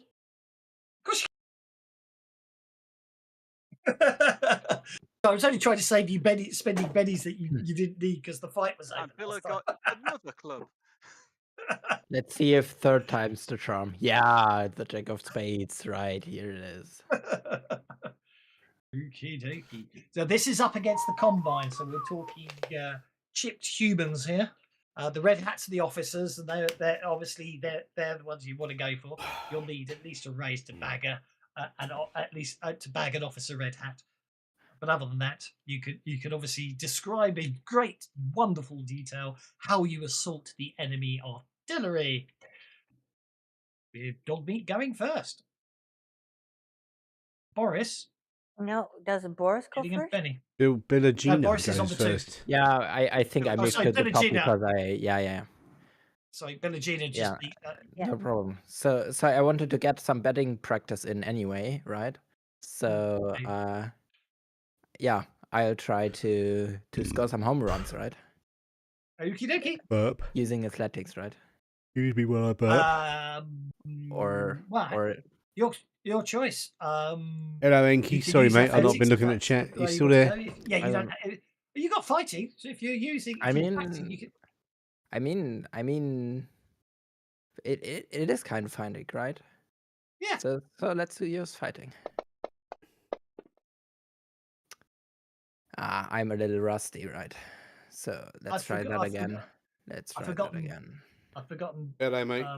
So what you Yeah. got to the do in name my of the stream is you got to character. say let the bennies flow, and I'll tell Kevin, and then we get some free bennies. But all of a sudden, I'm picturing that mutant kangaroo going batter up and charging forwards. That was the character that Kay played in the After, isn't it? It was the character Kay played in the After. Yeah. Well, a four successful. Don't forget. I mean, it's only you only get a single round, so you don't have to worry about the next round. Yeah. All right, no problem. So Okay. the second shot wasn't really better, so I gave up. No, you don't. I'm afraid you don't get to claim any red hats. I'm afraid. Well, let the MFing bennies.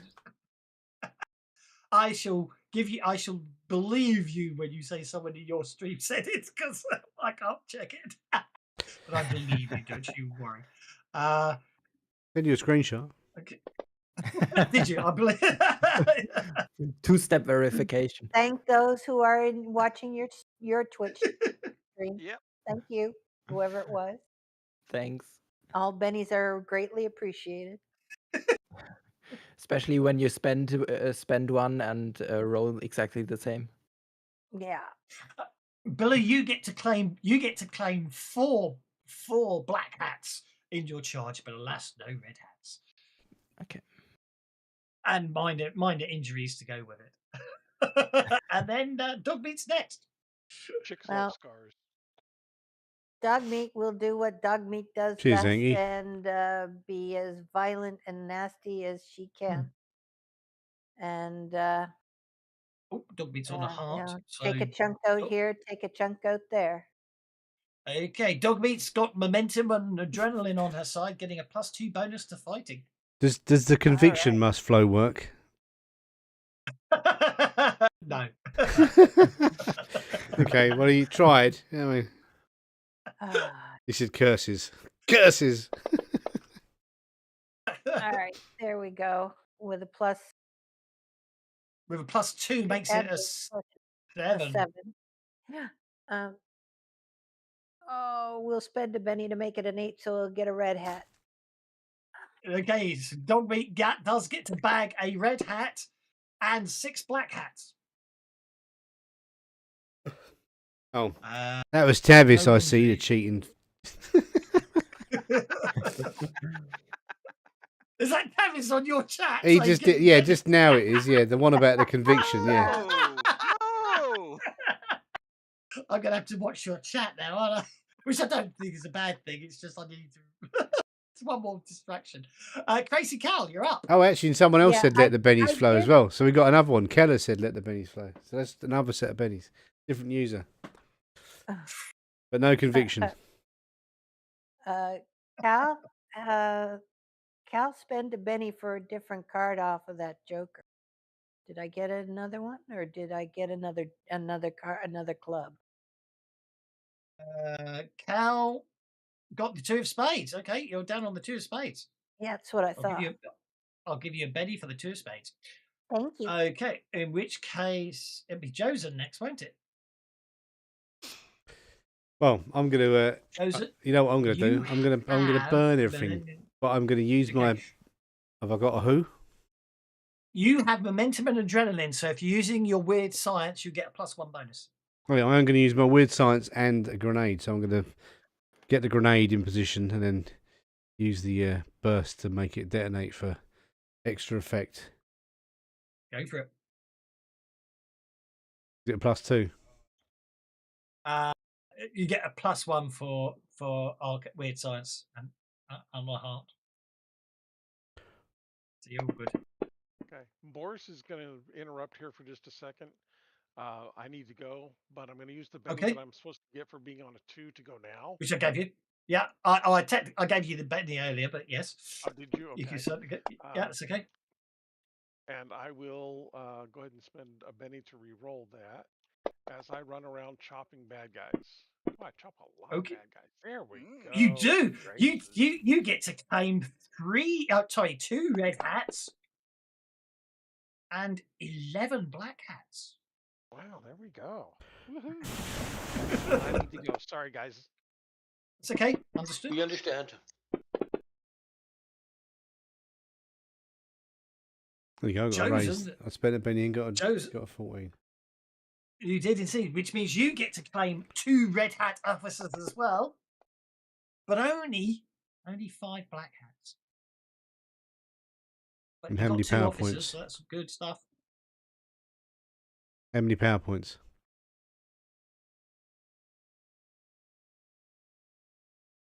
Some. No power points. Excellent. Give everyone bennies. We lost Chavo. No, I'm here. Still going. Ah, right. Yeah, it's no power points you've got to spend. Let's hope he does the same for me. Can you hear me? Yes.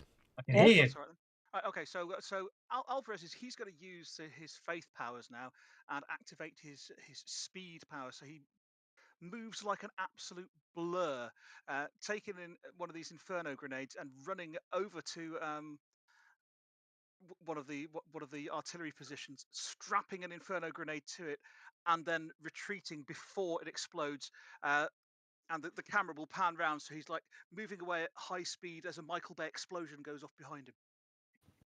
I'm all forgetting to let you do your cinematic moments as well, but oh well. You get a +2 on this roll. That's an 11 then. That's an And 11.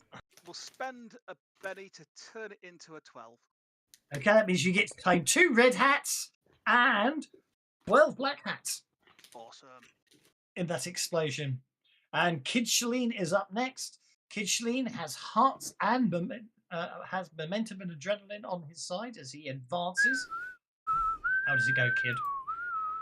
So Kid is going to take advantage of his two-gun kid skill, and as like a cold machine, he's going to walk through the artillery park going 1 2 1 2 1 2, and taking out all the artillery crew, especially That's the good to ones me. that have the matches. You get +2 bonus to shooting because you've got the heart.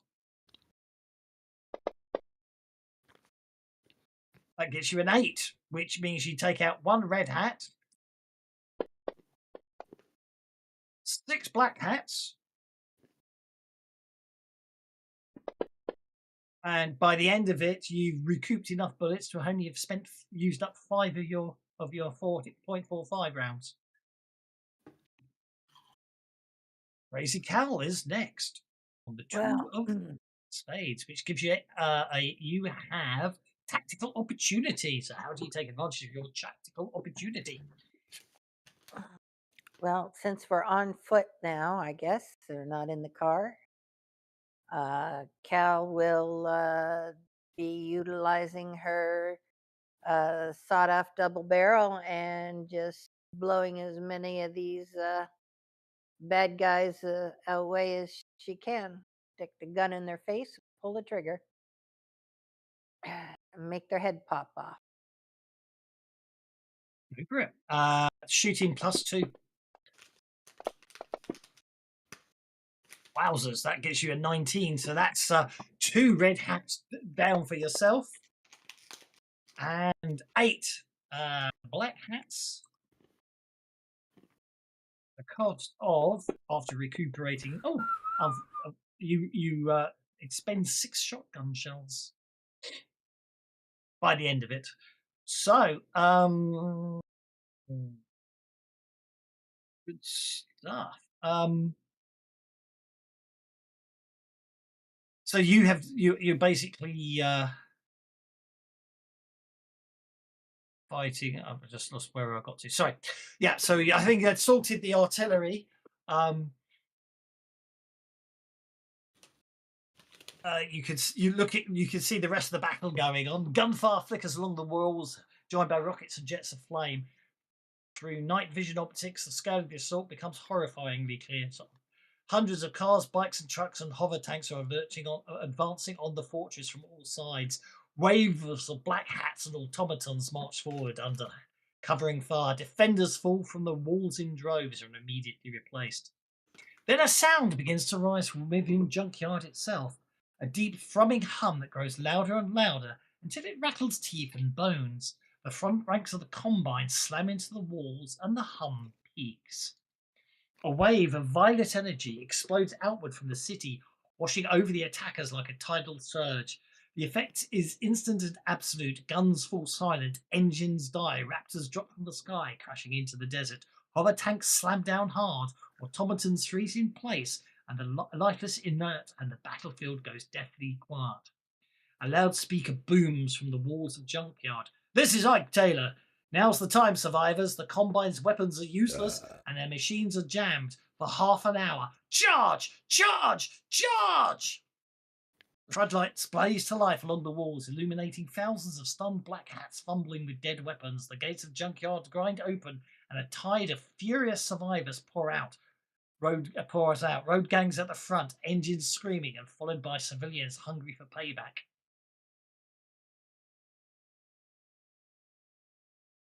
Well, we beat him. Yep. So Gonna blow road them all gangs up, hack plow 'em to through. death.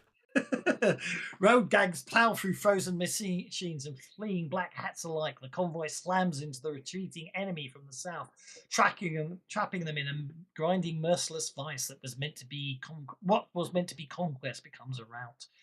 Your truck barrels and Crazy Cow barrels through the chaos before skidding to a halt beside a massive self-propelled gun, a hover vehicle wired to an automaton brain, now a dead weight on the desert floor. Less than 50 miles away sits a command APC containing 2 red hats, both slumped motionless in their seats. Vehicles. What do you want to do? I What do you recommend want to we nick them vehicles. You get in them. Well, let's deal with the automaton brain, so that the self-propelled gun can't do out.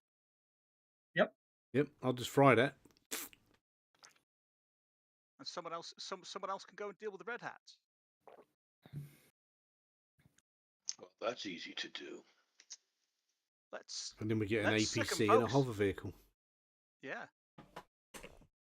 No problem at all.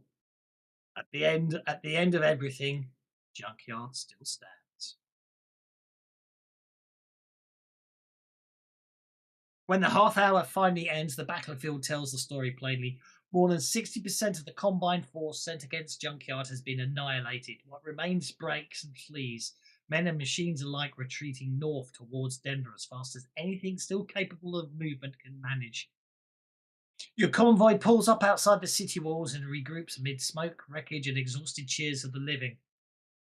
There, beneath the floodlights and scorched stone, leaders converge. Ike Taylor, Goose Mattox, Joan, and the Doc Schwartz grasping hands, tracing fierce hugs. At last, Ike Taylor climbs atop the vehicle, lifts a battered megaphone, and the noise slowly dies down. Today is a great day, citizens of Junkyard and friends from afar. Tonight, we broke the back of the Combine. But we all know better than anyone to let an enemy like that rebuild. This fight isn't finished yet. A rumble of approval rolled through the crowd. The convoy and our mobile forces are ready to pursue Throckmorton's dogs all the way to Denver. And when we get there, we won't be alone. Thousands of allies from the east are waiting. Together, we'll lay siege to Denver itself and end this once and for all. The crowd erupts, hungry for more blood and shattered steel. Ike lets the roar rush over him before raising the megaphone again. Survivors, leave your wounded here. Junkyard will care for them as heroes. Okay, we'll care for them as heroes. Sorry, those of you who pledged yourselves to this cause, fuel up your rigs here or catch a ride on a truck or bus. Goose Maddox is in charge of this expedition and he's ready to roll all the way to Denver. Now let's finish this thing. The cheer that follows is thunderous. Almost immediately, the work begins. Crews pack armor, repair engines, lines form for junkyard spook juice. Fighters waiting for transport gather around fires, warming stiff hands, recounting close calls. Above it all hangs the strange, exhausted joy of people who've lived through something they were never supposed to survive. It seems that Throckmorton's harvest is all but over.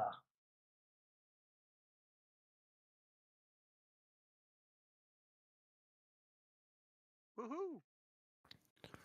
Woohoo! Yay!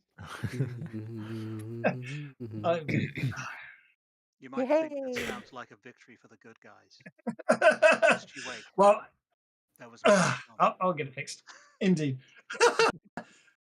um, well, actually, funny we'll get to that. So, first things first, anyone who has expended any ammunition, you can get restocked back up to your starting levels. Well, hey,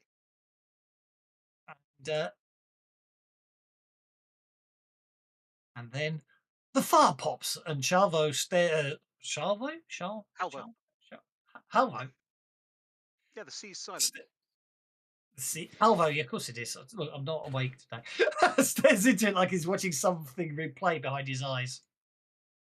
After Junkyard, there wasn't any celebration that lasted. Not really. The Combine ran, and we ran right after him. 5 days of dust, smoke, and killing anything that couldn't keep up. Every time they tried to slow us down, every time they thought they could dig in and make a stand, we broke them. Didn't matter if it was black hats, busted machines, or things that should have stayed dead. We hunted the stragglers, cleaned out the ambushes, and kept moving. Folks like to talk about the glory in war. Truth is, it was just exhaustion and gunfire. Over and over. Until Denver started feeling inevitable. Vale Pass was where they tried one last time to stop us. Narrow ground, high cliffs. A perfect place to bleed an army dry. Throckmorton threw everything he had left into that choke point. Machines stacked on machines, guns layered deep, hoping the mountains would finish what his soldiers couldn't.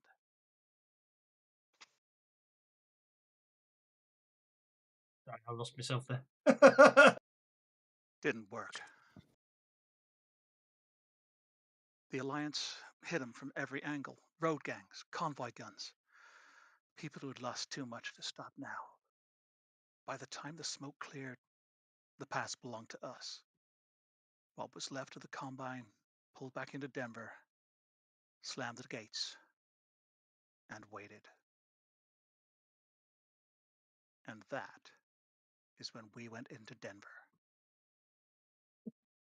Curses. Time we're actually going to have to start next week. Go now, but that's okay. Dun. By the time we hit Denver, the siege was By the stalled. time we hit Denver, the siege was stalled. Come on, do it right. Too many machines. No clean way in. That's when Colonel Green called us over. He stares into the flame, his voice dropping into a rough invitation. Morning, heroes. I got a job for you. The Denver Resistance is fixing to blow a Combine ammo factory, but they don't have the teeth to pull it off alone. They need heavy weapons, they need explosives, and they need someone who can get in and out without bringing the whole city down on their heads. Halvo snorts quietly. Back to yourself. He said they'd laid down enough fire to keep the combine looking the wrong way. I Our got a part brand was new to combine quiet harvester. the I'll bit. give you the key. He pokes the fire, sending sparks upward. We were to slip into Denver under cover of the barrage, find the Teller Brigade holed up at an old place called Rock Bottom Brewery, and then do what had to be done. No heroics, no backup, just get in, link up, and get the hell out before the machines notice what they'd lost. Green gave us an hour to get ready, said if we weren't moving by then, he'd find someone else foolish enough to try. That was the job. And that was how we went into Denver. I hope you think you're dramatic enough here, Mr. Halvo. In Oh, Denver, Bennies don't cheer. Denver's Benny. In Denver, Benny's brewed. Good call. Good call, Joe Rama. Thanks, Joe. Okay, Thank you. yay. so you're now you get to infiltrate Denver. Mm. This will be a dramatic task. It represents slipping into a fully occupied machine city under active surveillance. So your goal is to infiltrate Denver, reach the weapons factory undetected, or at least uncontained. Basically, you need to get 5 successes each in 3 Each. rounds. 5 Yeah. successes, 3 rounds. Okay. Yeah, Ooh. it's a hard one because of course it's a heavily fortified, secure. Yeah. That's called a very dramatic task. Mm. Indeed. Obviously, yeah.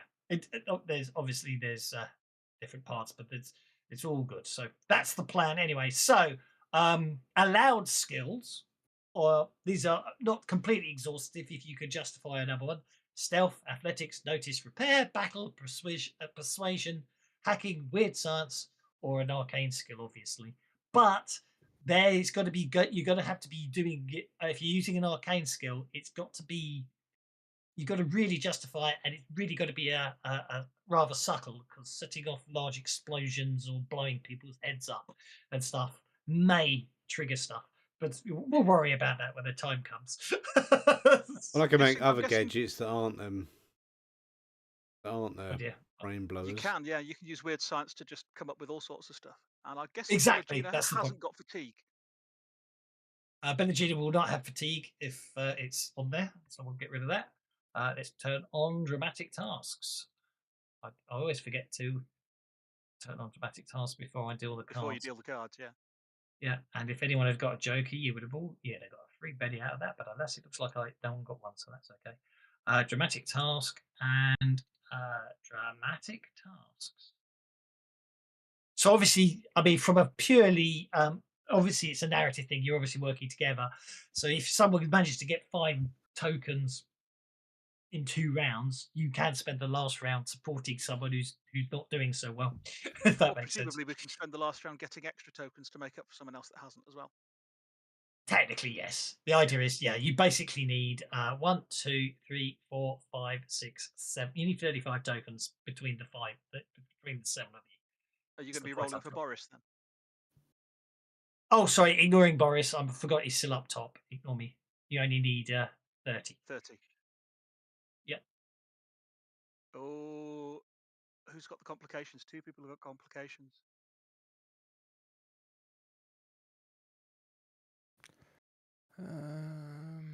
Billa's Billa's got a complication. Billa always has Yeah, the no, complication. no. Have you No. noticed this? I don't know what it is with my complications, but fortunately I have enough bennies, right? Oh, yeah. Oh, So, yeah. yeah. So I will This never one. Oh, have hey, another and Billa bad got a task. Joker. Well, hey, you got a Joker. That means everyone gets bennies. I'm beginning to think what we have to do is give Billa the trouble magnet card hindrance, because we have bad luck. Bad luck. Billa's getting. Okay, Billa, you're up first. So obviously it's you. So at the moment you're out. Basically speaking, you are outside of Denver in the first round. The second round is first round is you getting in, breaching the defenses, getting inside Denver. The second round is navigating through Denver to reach the telebrigade, and on the third round, it's meeting up with the telebrigade, and then moving on towards the factory. Alan was just about to say let the bennies flow, but then the jokers came out. Well, I could give them bennies if you feel they still deserve them, but it's up to you. Billo, it's over to you, sir. Yeah, so first of all, I want to mention I'm not entirely convinced that Alvarez hasn't hexed me or something with bad luck because he wanted to get more kills. But that's just on a side note. I think regarding the arcane skill, I mean, it's probably heavily guarded. I would probably like to distract some of them with my psychic skills. Cool.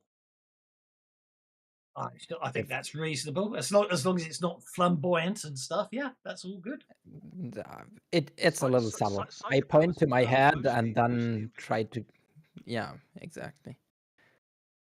So let's see what psionics gives me. 5. While you're in Denver, if you find a fella called John Elway, ask him why he always choked in big games. 5 will get you a single success. A single success, yeah. It's Shalene. Well, first of all, I'm going to activate my conviction here. Mm. Second of all, I'm going to use my notice to time the guards as they go by so I can slip in behind them and over the wall without having to be seen. Got a And 7. I'll add a Benny to that to make it an 8, please. Okay, that gets you 2 successes. That brings us to Crazy Cal. Cal is going to use her thievery to help pick any lock or Like it.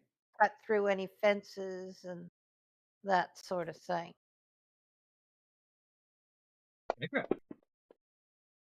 And I think we'll Benny that. Come on. Oh, for If you don't crit fail, you'll be okay. there we go. That's a single success. You 20% of the way. Yeah. Dogmeat. Dogmeat is going to use her stealth and to quietly sneak along.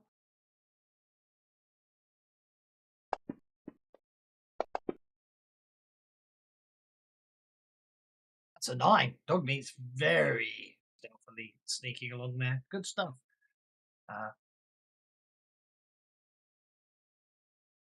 Ooh, another conviction usage. Alvarez is going to be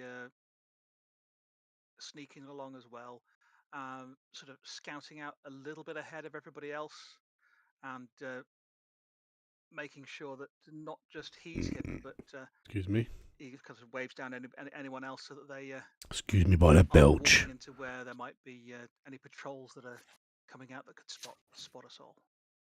But Okey mostly dokey. being sneaky. That's a raise, but I reckon we can possibly do better.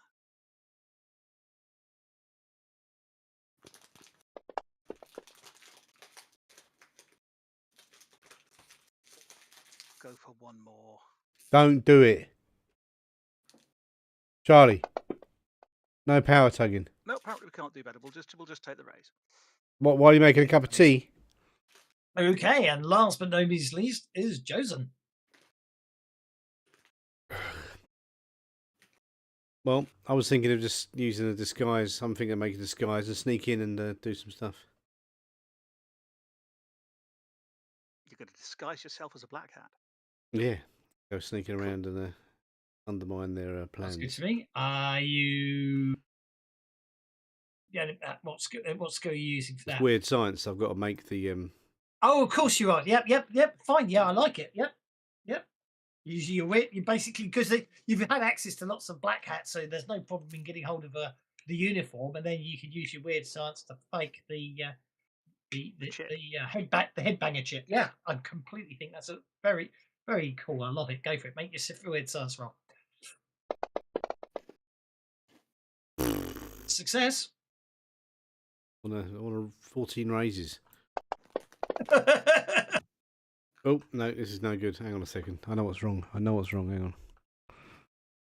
You need to go ooh.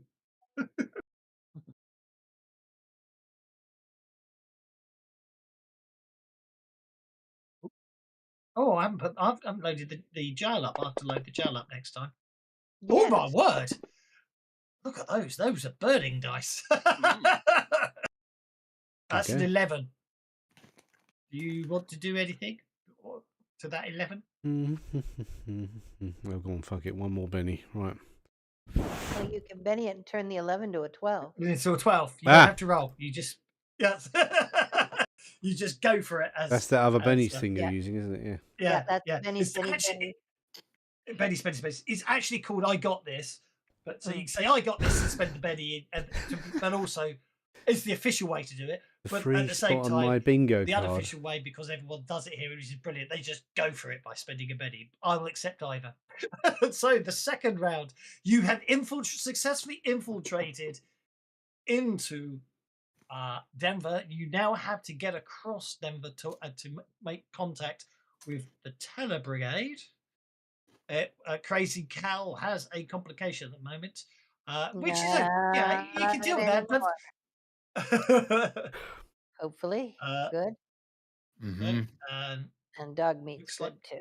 All right. Looks like there are no complications. Complications That's are not right. I need to roll another one.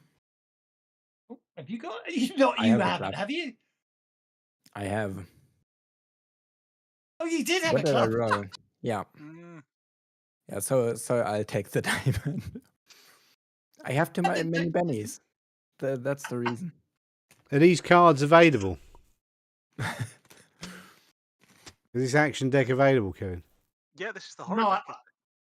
No, it's not. It's not, is it? It's a deck I made. Oh, I really cool. actually owned. I bought the cards off drive-through, and then I made them into a deck. Cool. So I can't technically make it available for sale, but obviously I can work out which cards they are and basically point you in the general direction, because the cards were because they were already I can't remember if we had to cut them out from PDFs, this one, or they were already pre-done. I can't remember which way around it is, but yeah, there's a couple of decks. The one that really annoys me is I've made the Deadlands Dark Ages deck, and it's not available to be purchased, so I can't make it available on Fantasy Grounds. Very annoying, that one. Not yet. Just get it ready. Well, I've made it ready, and I've contacted them as well. Yeah, I've contacted them as well. Okay, Alvarez is up first. So we're meeting up with the Teller Brigade at the moment. Yes. You're inside Denver now. You've got past the fortifications, everything. You're now maneuvering through Denver to meet the Teller Brigade. Yes. Okay, so Alvarez has been given the passwords that we need in order to identify ourselves to the Teller Brigade. So he's going to use, if the GM will allow it, his Spanish language skill.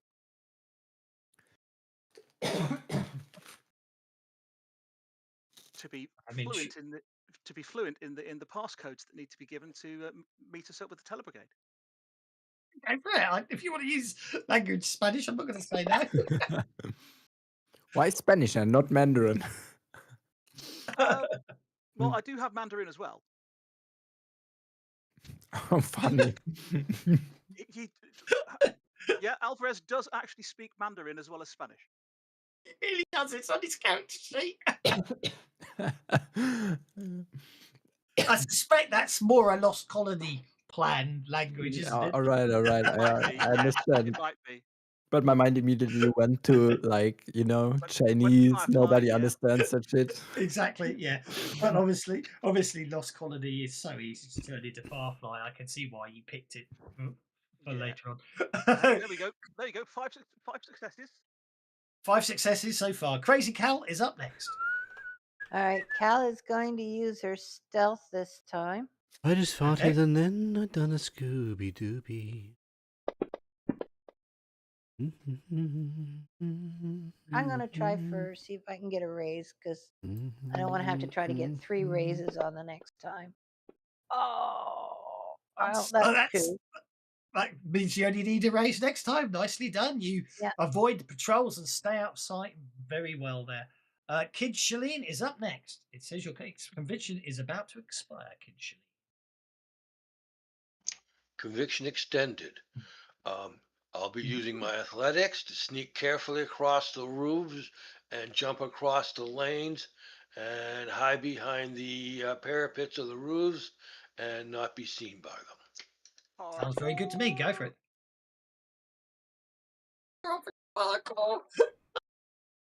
That was, as well as batter up the That was mutant that was kangaroo who used to shout Yep. parkour. Billa, you're next. Okay, so one of the guards looked at me a little funny. And Okay. so my short stubble on my head that regrew, I just concentrated a little and my hair burned off. So I use intimidation to make him shut up. Okie dokie.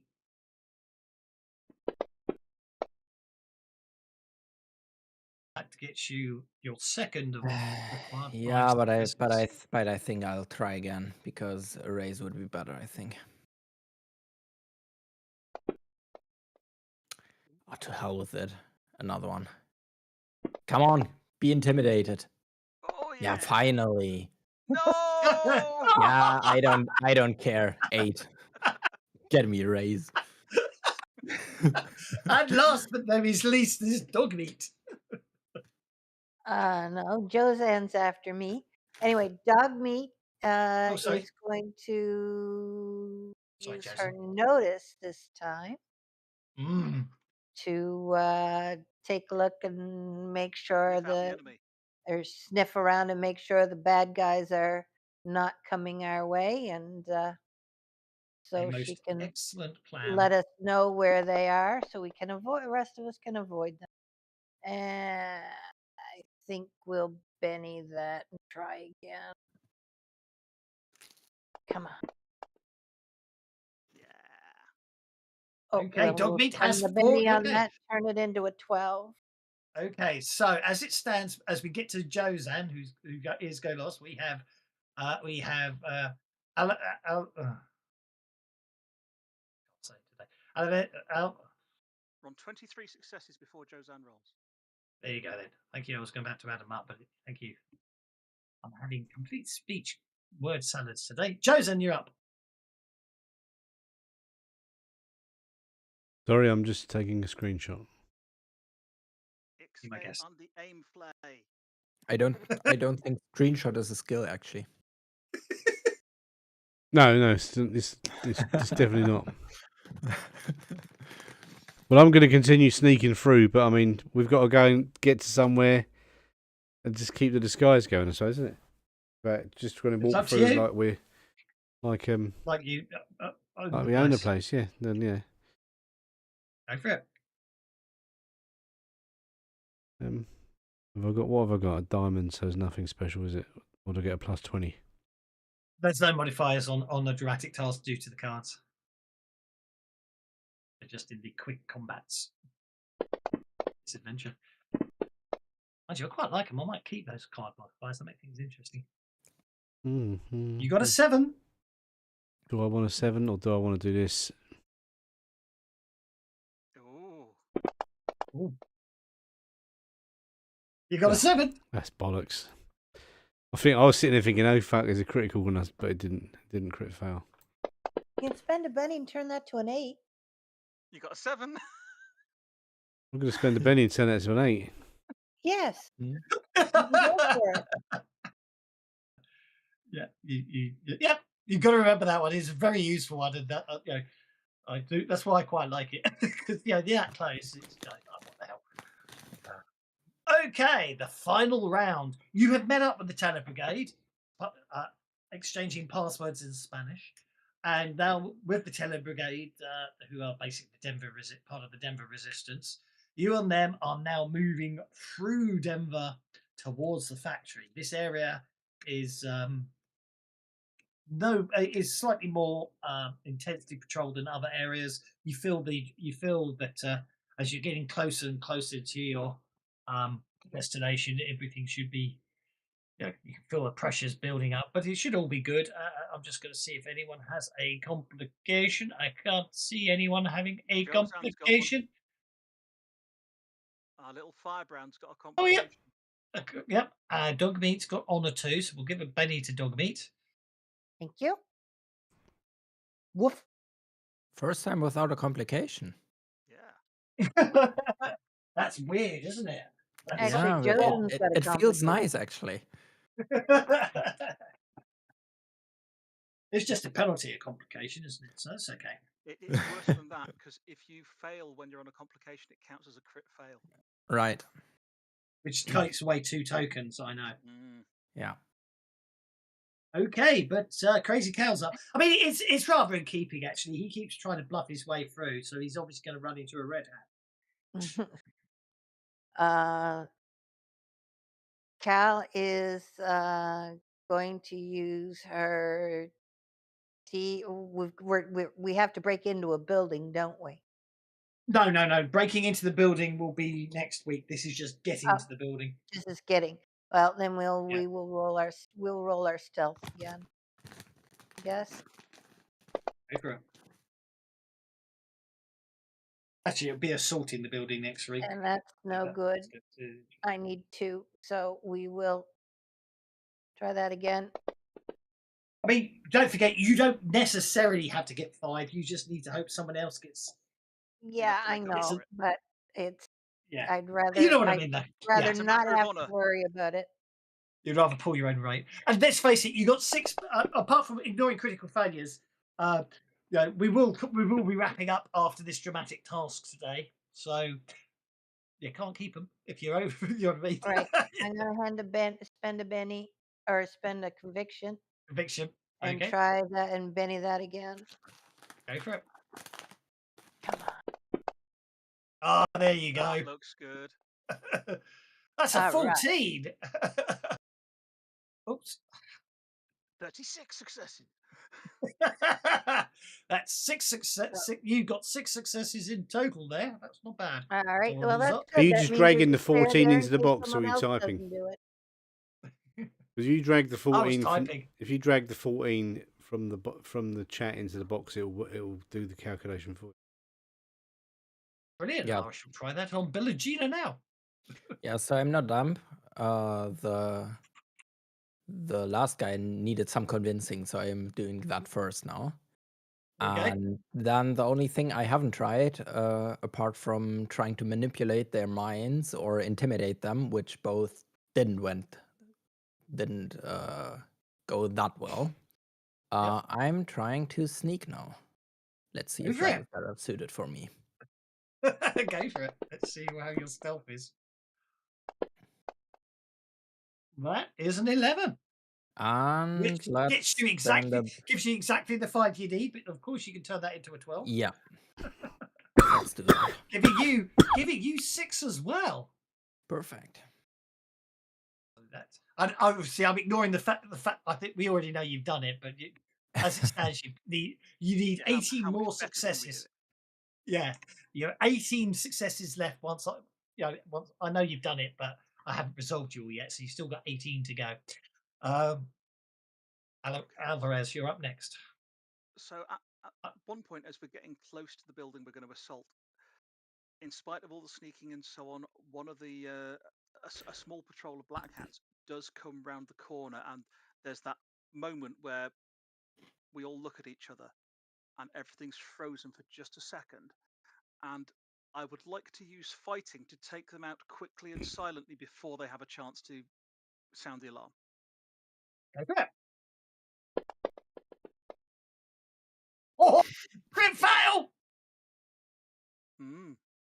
That's a crit fail, which means Is means it? one of them does give off the alarm. Right, so I had +2 And back on there. I just It's throw not a crit side fail. glances at Alvarez. It is 2 Why, ones is a the crit fail. conviction is the conviction's a one. That doesn't. It's Yep. a 4 and a 1. Conviction increases your chance of a crit fail. No, technically conviction isn't a trait die, but that's one of Kev's house rules. Is because you're rolling more dice. You Yeah, have if it to was a have- crit fail, it would be red. It would say crit fail. But yeah, Oh, well, I you will and your take it dodgy back. house rules. No, it's not my house rule. That's old error. That's saying that one. If it doesn't count, it doesn't count. So you'll be okay then. Well, then I will Benny it anyway because I want to get better than that.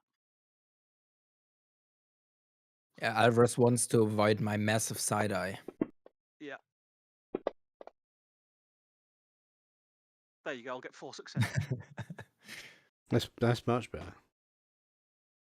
I agree. But don't blame me. I'm not the one who made that rule. Yeah, well, listen, we have to have words with I was Erlat. told Next it time was we wrong. see him, we're going to have words with him. All right? Going to tell him right off. Right, so let's take 2 off for that. Then we hit a resolve. My word. You single-handedly halve the required number of tokens, you know. Now I'm going to With get your just for 9 being successes rude. I'm going to get a crit foul now. You watch. Well, you do have a complication. Kid Shilly, don't worry about your conviction expiring. You don't need to maintain. You know what I mean? There's no point in maintaining it. Kid Shilly, and you're up. All Just got right, to I'm get going to things use back. my survival to find an alternate route to get to the explosive factory. Sounds good to me. Make that roll. Wow. Whoa. Ooh. 25. Successes. Way. Okay, so that With the means survival knife too. Yeah. that means you are already you're 1 over your required amount. That gets us to Josen. Josen, you have a complication.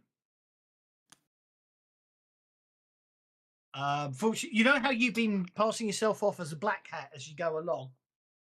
Yeah. Without hair, he's going to be trying to pass himself off as a red hat.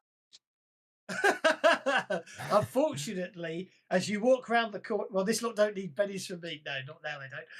As you walk around the final corner, it's just as you near the factory, you find yourself facing 2 red hat officers who scrutinize you immensely closely. Oh, I see. So, dramatic task.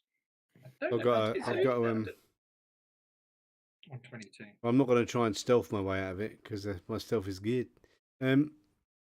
Might be time to persuade them, isn't it? I suppose it's up to you. Yeah, I could try and persuade them. it's at minus. It's -2 complication.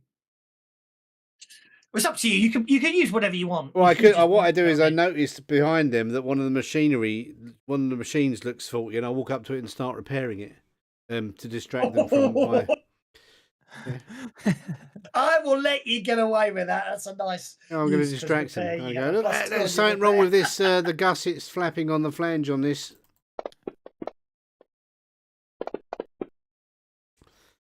Wowzers! So that gets you. Green hats. Yeah, I know green hats are engineers, but that's okay. Don't worry. Okay, so that's an 18. All told. Yeah, I started off with the green hats. My word, another 9 successes. That gives you 10 tokens more than you need. And last but not least is dog meat. Well, dog meat is going to use her athletics to jump up on the fire escape, start going up along the roofs and jumping across from roof to roof to roof, practicing her parkour. Okay. And that is a success. That is a And success. has That's all you need. 5. We Yep. only needed 5, right? Yep. So That's 6 successes. So you ended up getting 16 tokens more than you needed. So congratulations, you have I successfully belched again. infiltrated and Do you like my traversed belches? across the Do they heavily excite you? fortified and heavily patrolled streets of Denver. And as we leave the party here, you can see ahead of you the weapons factory. That's where we shall begin next week. I hope you had fun. I certainly did. yes. Yes. Thank you. Yes, thank you very Thank you very much. much. I shall see you all on next Tuesday for part 2 of our Lost Colony prologue. Take care. See you later, guys. Bye now. Bye bye. See ya. Take Thank care, you very everyone. much. Thank Oh, you. remember, I'm going Thanks to so say much. goodbye now, Dustbush, you're everybody. amazing. Please come back.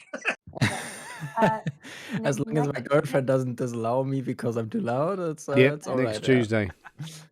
See you later, Anki. Sorry, you were saying something and I talked Yeah. over you. Yeah, next week we have a